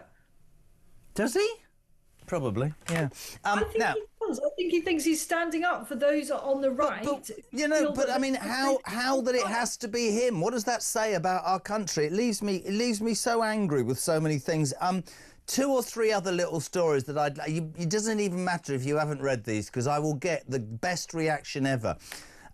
A counter-terrorism review board have spent 3 years looking into Shamina Begum, that ISIS bride who had her citizenship revoked in 2017 by Sajid Javid, the Tory Home Secretary at that point. That was about 1,100 Home Secretaries ago. This review has decided that ISIS bride Shamina Begum should indeed be allowed back into this country. Isabel Oakeshott. Brilliant test for our new supposed hard-as-nails Home Secretary. Does she want this on her record? Because this is what it will come down to. That's the politics of it. It will be the Home Secretary who decides whether or not this could possibly happen. I would say Shamima Begum is rather unlucky to have this particular Home Secretary because she's so desperate, Shabana Mahmood, or Shabs, as I think you call her, or someone calls her I've that. never called her Shabs, never. It's Kev who calls her Shabs. Precisely. It's so desperate to show how hard she is. I'm not sure she's going to be going along with this one. Well, how about for you, from a woman who's done such amazing work for Talk on the migrant crisis, some amazing reports recently. I saw her the other day, stood on the beach. Honestly, look, it was incredible work, and I mean that. This morning, the new Archbishop of Canterbury, it's a lady, not that that matters, has announced that she backs, I can't believe I'm even saying this, the baptising of migrants. So what we're going to be saying to people who shouldn't be in this country, if you come out as gay, or you decide to become Christian, or I don't know, you say you're 16, patently you've got a grey beard, you're 50, but if you do any of those, you'll be able to say. So our own new Archbishop is giving illegal migrants a reason to game the system and stay in the United Kingdom, Isabel. Yeah, I'm really concerned about that. I am extremely sceptical that really any of those who head over towards the UK from predominantly Muslim countries and say that they've just converted to Christianity really have had some kind of Damascene conversion. This is pure opportunism. I mean, there are certainly Christians, for example, Persian Christians, that genuinely are persecuted. And yes. You mentioned very kindly one of the interviews I did recently with a migrant hotel manager, and he spoke particularly highly, actually, of some of the genuine Christians that come over as being among the most respectful and grateful asylum seekers he dealt with. But I'm afraid it's pretty rare amongst Muslims that come over. Their religion is absolutely what they grew up with. They were steeped in it. No criticism of that whatsoever. But it's not really a thing converting from Islam to Christianity. I don't know why we can't sharpen up on reasons that we give for people who can't be here to stay here, whilst also screwing our own people at the same time. For me, it's really simple. Make it harder to come in unless you can offer something to a society that is, frankly, on its knees. Lovely to see you. Lovely, and I mean that. Thank you so much indeed. Are you on later with Kevin tonight? Oh, who knows? I'm always available, as you know. You're lovely. Thank you so much indeed. Isabel Oakeshott, Talks international editor, 9:22. Julia here from 100344 499 1000. The lady, the mother of the junior doctors, wound a few people up. Ray in Liverpool. Morning, Jazz. I'd like to correct Jacqueline, who claims that junior doctors are the only students who pay back their student loan. She's talking complete and utter rubbish, I'll put in there. My daughter paid back her student loan in full, and she did not study medicine at all. A very good morning to Darryl in Blackburn. Jez on junior doctors in a reply to Jacqueline from Liverpool. Her son knew exactly what he was signing up for pay-wise, just the same as an apprentice in any other sector where their pay is a lot less than a junior doctor and takes years of theory and practical exams to get to a point where they qualify for the bigger amount of money. Sasha in Cheshire. Doctors going on strike again. I went to see a doctor for my medication on Tuesday and the guy couldn't even spell the name of it. Don't even get me started on the medicine dictionary they now sit in front of you with. Long gone are the days of the family doctor, and this saddens me enormously. 0344 499 1000. The BBC today gearing up to make an apology to Donald J. Trump because they haven't got $1 billion. Lee, good morning. Good morning, Jez. It's Lee from Stamford here. Just a quick question, to be honest with you. Once the BBC's apologised to the POTUS Donald Trump, are they also going to apologise to the licence fee payers as well? Just asking.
Big news coming this December. Our talkTV app is moving to the Talk app. You can watch, catch up and listen to all your favourite shows and podcasts anytime, anywhere, all on the Talk app. From Monday, 1st of December, the talkTV app will no longer exist, so don't miss out. So head over to your App Store or Google Play and search Talk now.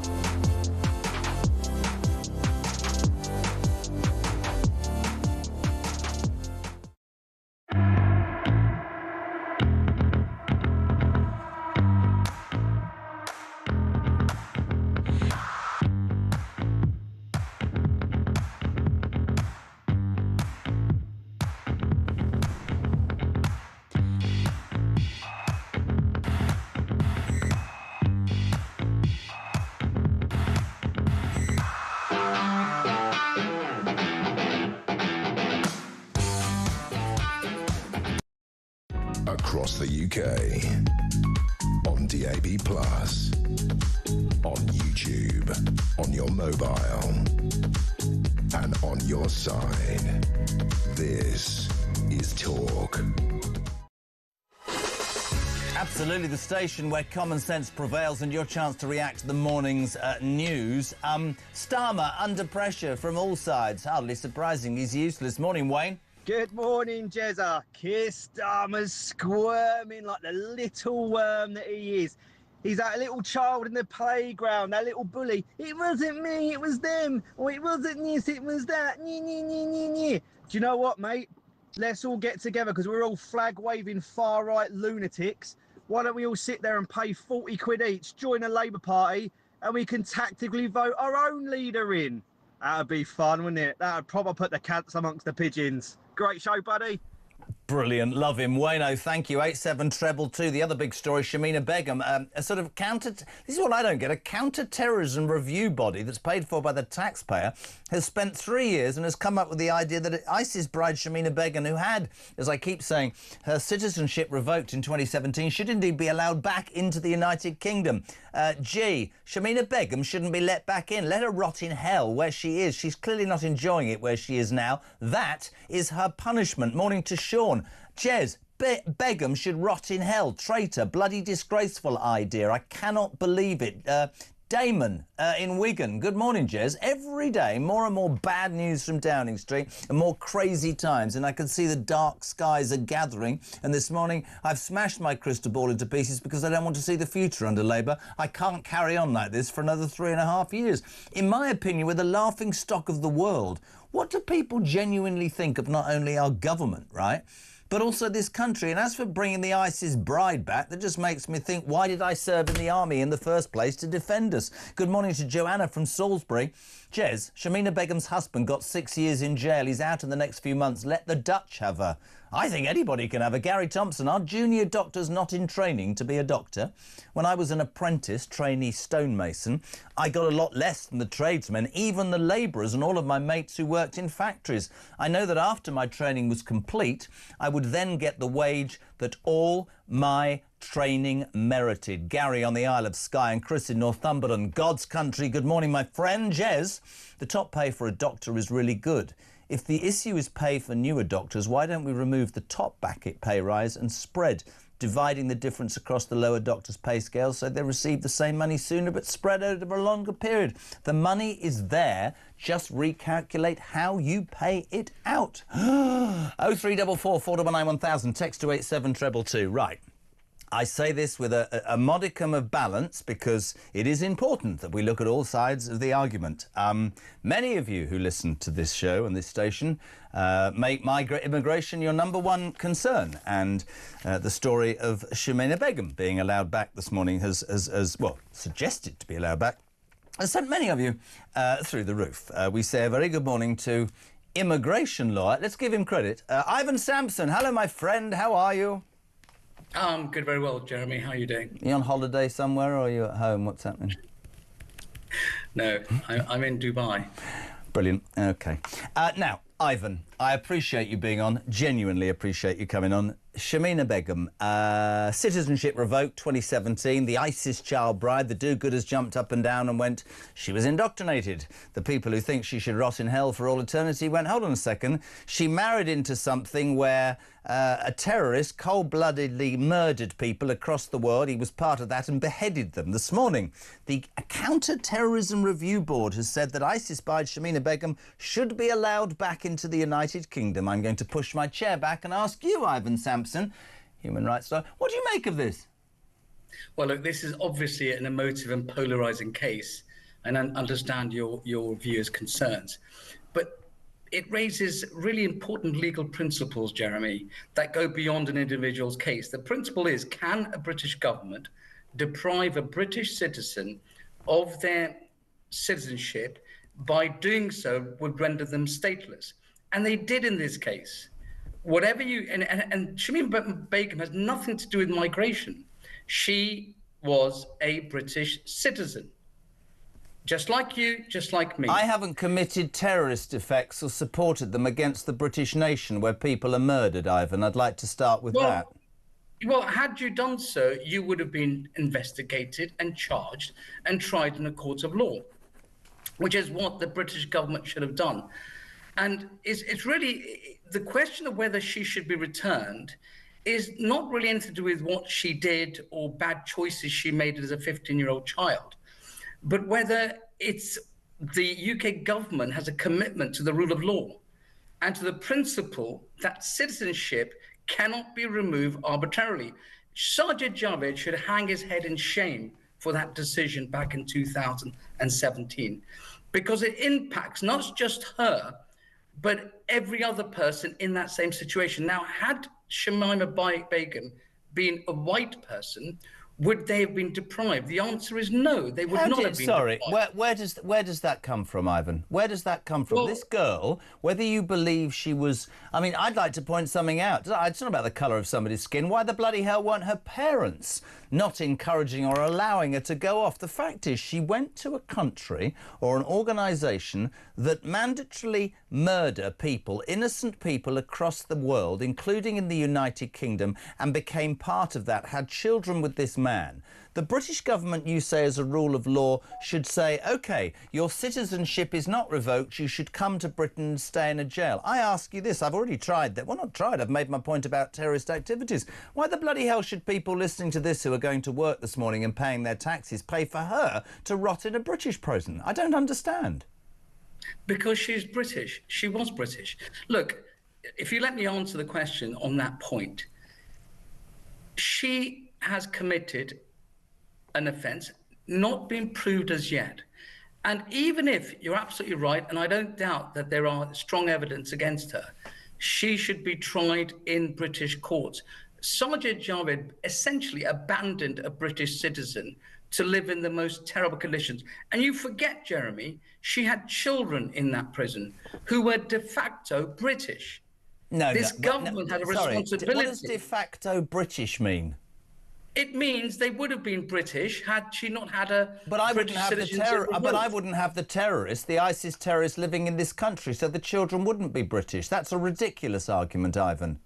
She went and lived in a foreign country and had children with an ISIS terrorist who murders people, and you're saying we've a responsibility. I suppose the next minute you're going to tell me that the Labour Party's idea of this getting rid of the two-child cap benefit's a good idea. Do you not think that people who work hard shouldn't have to pay for the feckless to have children? Because I do. Come on, Jeremy, you're better than this. Look, she was British.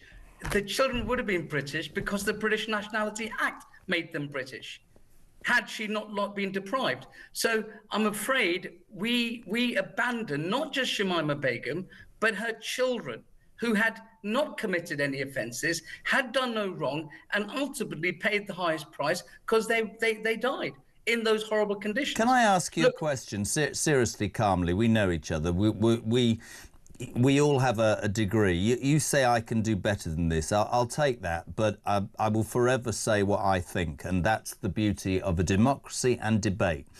I fail to understand, Ivan, people like you, we've talked about immigration, we've talked about Shamina Begum, we'll talk about the Archbishop in a minute.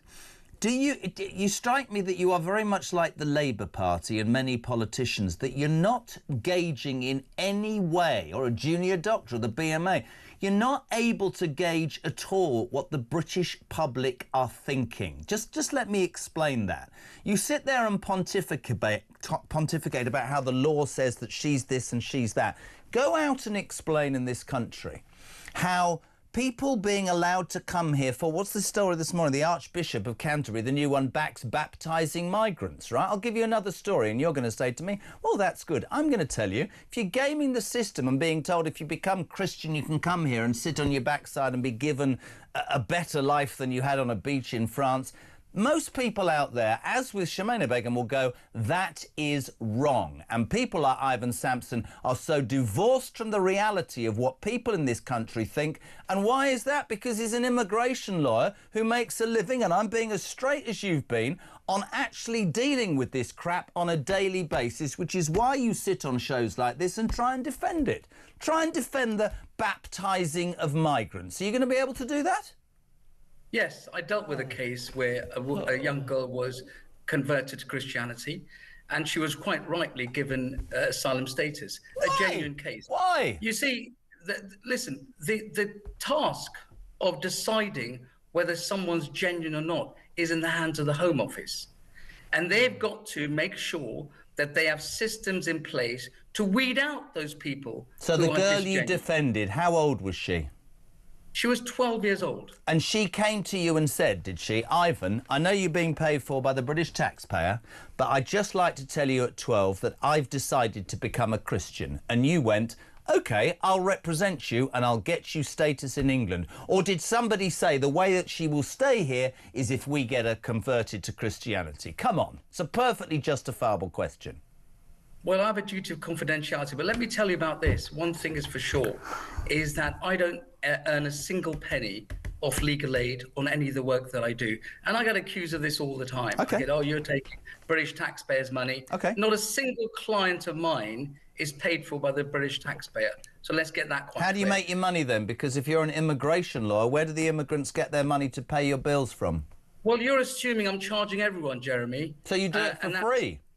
Well, you're assuming I'm charging every one of my clients, and that's a wrong assumption. No, I'm not assuming. I'm asking you, if you're an immigration lawyer who believes that 12-year-olds can be baptised to stay here, hear me out, that Shamima Begum should be allowed to come back because her and her children are essentially British. I'm saying to you, if that is your title and immigrants have no money because they escape war-torn countries like France to come to Great Britain because they're destitute, we know they get into huge debt by paying these horrible, nasty traffickers, these boat people. How do they pay Ivan Sampson? Because you're an immigration lawyer. Well, this is not about me, Jeremy. Many lawyers do pro bono work, and quite rightly they do. Many of How my much of friends your do work it. is immigration, though? Because that's Well, the time. I'm only asking you. Is it a majority this is or not about me, Jeremy? Okay, This is okay. about whether Shamima Begum should be allowed, and the answer is she should be allowed to return. Not because I support Shamima Begum, not at all. In fact, if it's proven, she should be prosecuted and jailed for what she's done. That's not my point. My point is that the rule of law says a government should not arbitrarily remove a British citizen's citizenship. When doing so would render them stateless. Because what's happened is she is stateless. Good. And she's now in a Syrian detention center in the most horrendous conditions. Good. Whatever she's done, she is British. She should not be allowed to stay there. She should be brought back to the UK, should be tried in a court of law. And the argument of the government lawyers is she's a threat to national security. Well, that may well be the case, but we can mitigate that factor. We have the most sophisticated counter-terrorism systems and operations. Well, we don't really. You're We've got a telling me counter-terrorism review. What? We can't deal with one lady. We can't monitor and make sure that she's doesn't commit. Ivan, I'm allowed to say this to you, mate. You're in Dubai. I'm not saying who you represent or how you make your money. I live in the United Kingdom. Our Justice Secretary had to admit yesterday that 91 people have actually escaped from prison in the last 12 months. I haven't got any faith in any systems. Can I ask you about the law specifically? Lawyers like you always talk about mitigating circumstances. Do you believe as a man, as a father, whatever, that a lot of the law that you guys will attach yourself to, and I ain't going to change that, you like Starmer, right?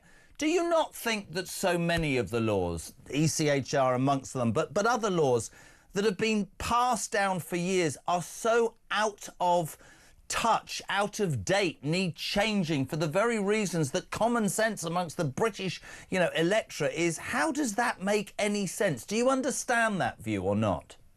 I do, and in fact, I've been actually promoting changing the Refugee Convention, because it wasn't designed for people to flee war-torn countries.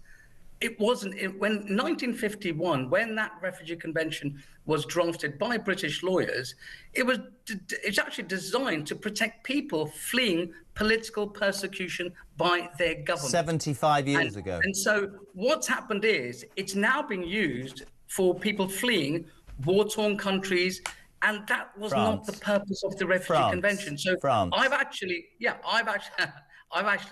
promoted. I said, look, we need to look at that Refugee Convention. People shouldn't be allowed to use it to flee civil war, for example. If you lived in the UK, would you be happy for Shamima Begum to live next door to you?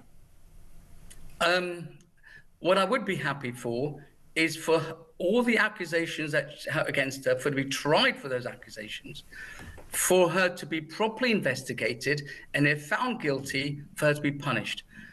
Whilst that was happening, would you be happy living next door to Shamima Begum if she came back to Britain? It has nothing to do about me living next door to Shamima Begum. You said Jeremy. she would be safe and she wouldn't be a danger, so surely your answer would be yes, she's not a danger.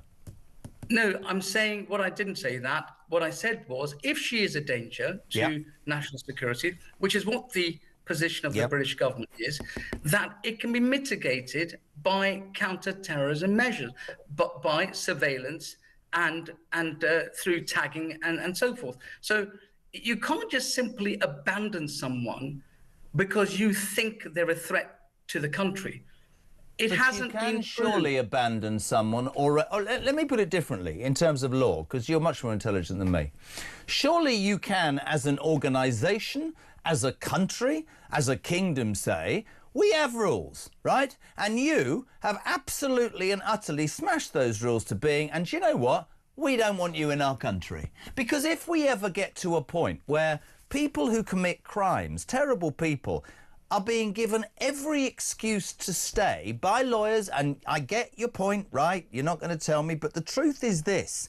You go on about how you're trying to change the Refugee Convention. I would go further. I want us to always talk, so don't take this the wrong way. If I was ever anywhere near power, I would make it the lawyers who represent these people to come to this country who are taking advantage, I would make really stricter controls on that, because I think too many people, not just Shamima Begum, not just the ones who want to be baptised because they've suddenly found God / a passport, I think we should tighten this up. I genuinely do. And you, I know, think that I probably come from another planet. But there are millions and millions of hard-working people in this country, Ivan, who are up to the back teeth with a country, a legal system, lawyers, whatever, who seem to say that every single person who comes from a war-torn country / doesn't, every single person that commits a crime, or let's be more concerned about them than the victim, is being treated better, you'll hate this word, but I have to use it, than an indigenous population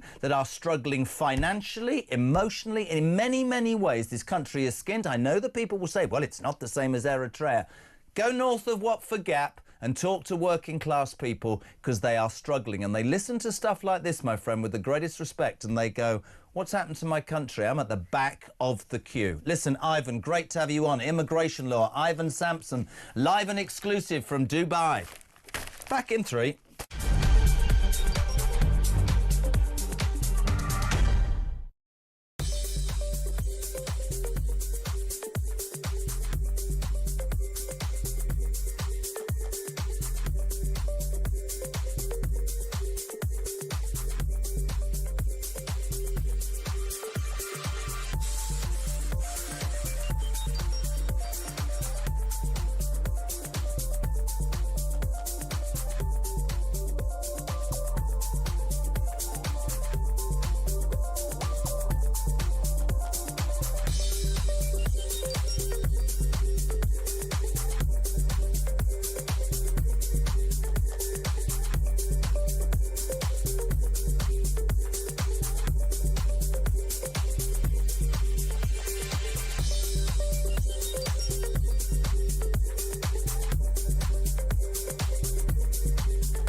across the UK. On DAB+, on YouTube, on your mobile, and on your side. This is Talk. Welcome back. Just to remind you, what is it, 13 minutes to 10, 30 minutes away from Julia Hartley-Brewer, Ian Collins this afternoon for 1. Talk Breakfast is here Monday to Friday from 6 a.m. until 10. Full roundup of the news. Your reaction, right? This is when the nation comes to talk. Your reaction to the morning's news. Wow. Ivan Sampson. So the immigration law currently sitting on his arse in Dubai is saying we should have that ISIS bride back, and we are responsible for the children, she said, outside of this country.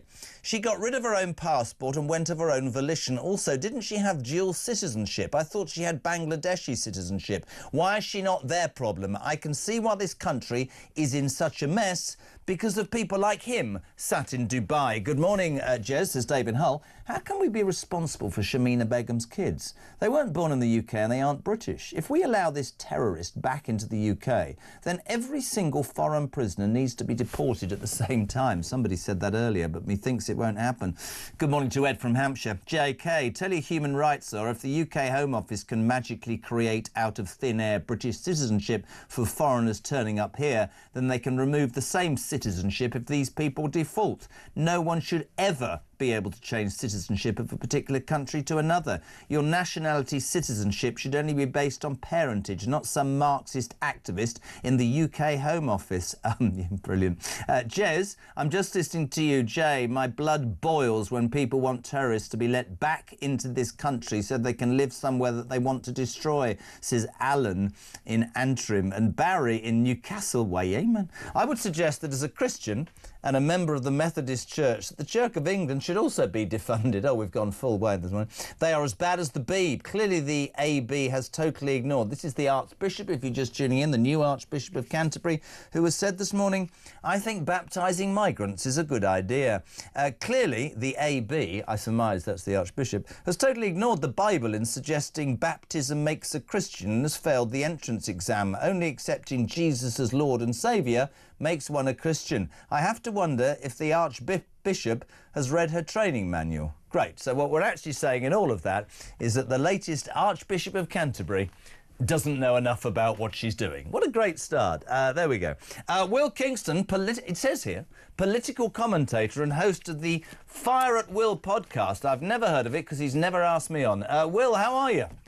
Well, I could say the same thing, Jez, but I'm very well, mate.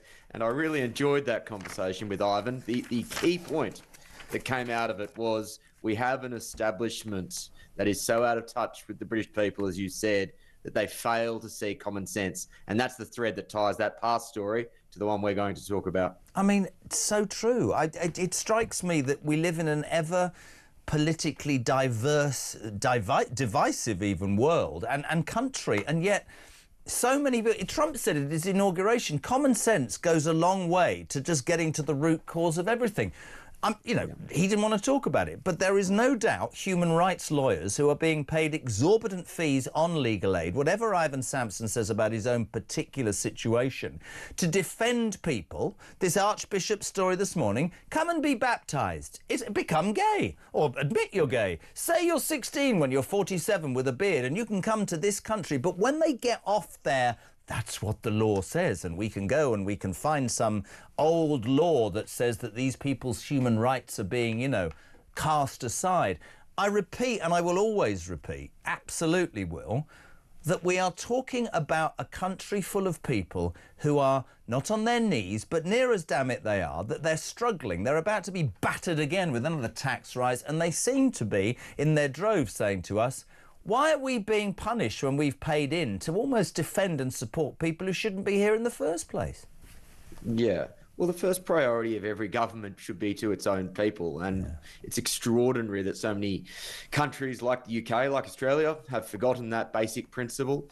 It's also why I worried that if, say, a reform government does come in 2029, we've created this web, this legal framework, which, unless they work very hard to deconstruct it, will stop any efforts to try and make sensible border policy or immigration policy, because you have immigration lawyers, because you have a civil service that are so committed to basically this one world approach as opposed to putting British people first. And that has, and I say this as an immigrant, that has to be the priority. Oh, we're talking to you in England. I thought we were talking to you in Melbourne. Here's a question for you, because we love Australia. Why are you here? I mean, it's a nightmare in this country and the weather's crap. Why don't you stay in Australia, man? Because I love this country. I love this country. I love its history. I love its values. I've got Winston Churchill as the background to my phone. I believe in this country.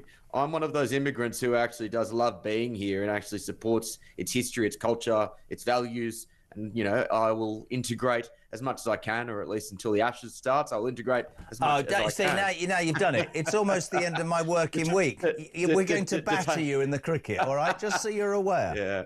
No? Yeah. I said that to Rupert Lowe, and then he just quickly said detain and deport. Yeah.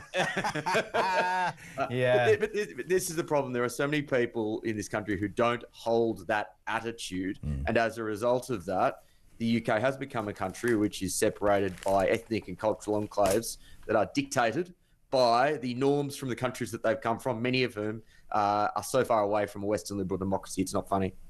Really great, mate. I'd love to have more time. Please, will you come back next week? Love that. I love an Aussie. I mean, I said it to Samara Gill yesterday. I love to see and speak to an Aussie who's come to this country and integrated and is more patriotic than somebody who doesn't seem to have anything in common with this country. Oh, yes, Sir Keir Starmer. Thank you so much indeed. Will Kingston, political commentator. You'll see a lot more of him. Approaching 7 minutes to 10 o'clock. Ivan has made me feel physically sick. I'm shaking with rage, says Raz. Why are we giving handouts to each and every person in the goddamn world and not looking after our own? 87222. Start your message with the word talk. Whatever you want to talk about, you've 12 minutes to do it ahead of the Queen of Westminster, JHB at 10 on Talk.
In terms of your question around taxes, there are no additional tax rises needed beyond the ones that I've set out.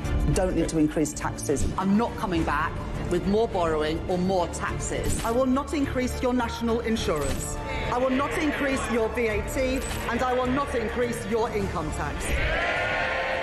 We don't need to come back for more. We've done that now. We've wiped the slate clean. The economic circumstances have declined, deteriorated since a year ago. We are having to look at taxes and spending.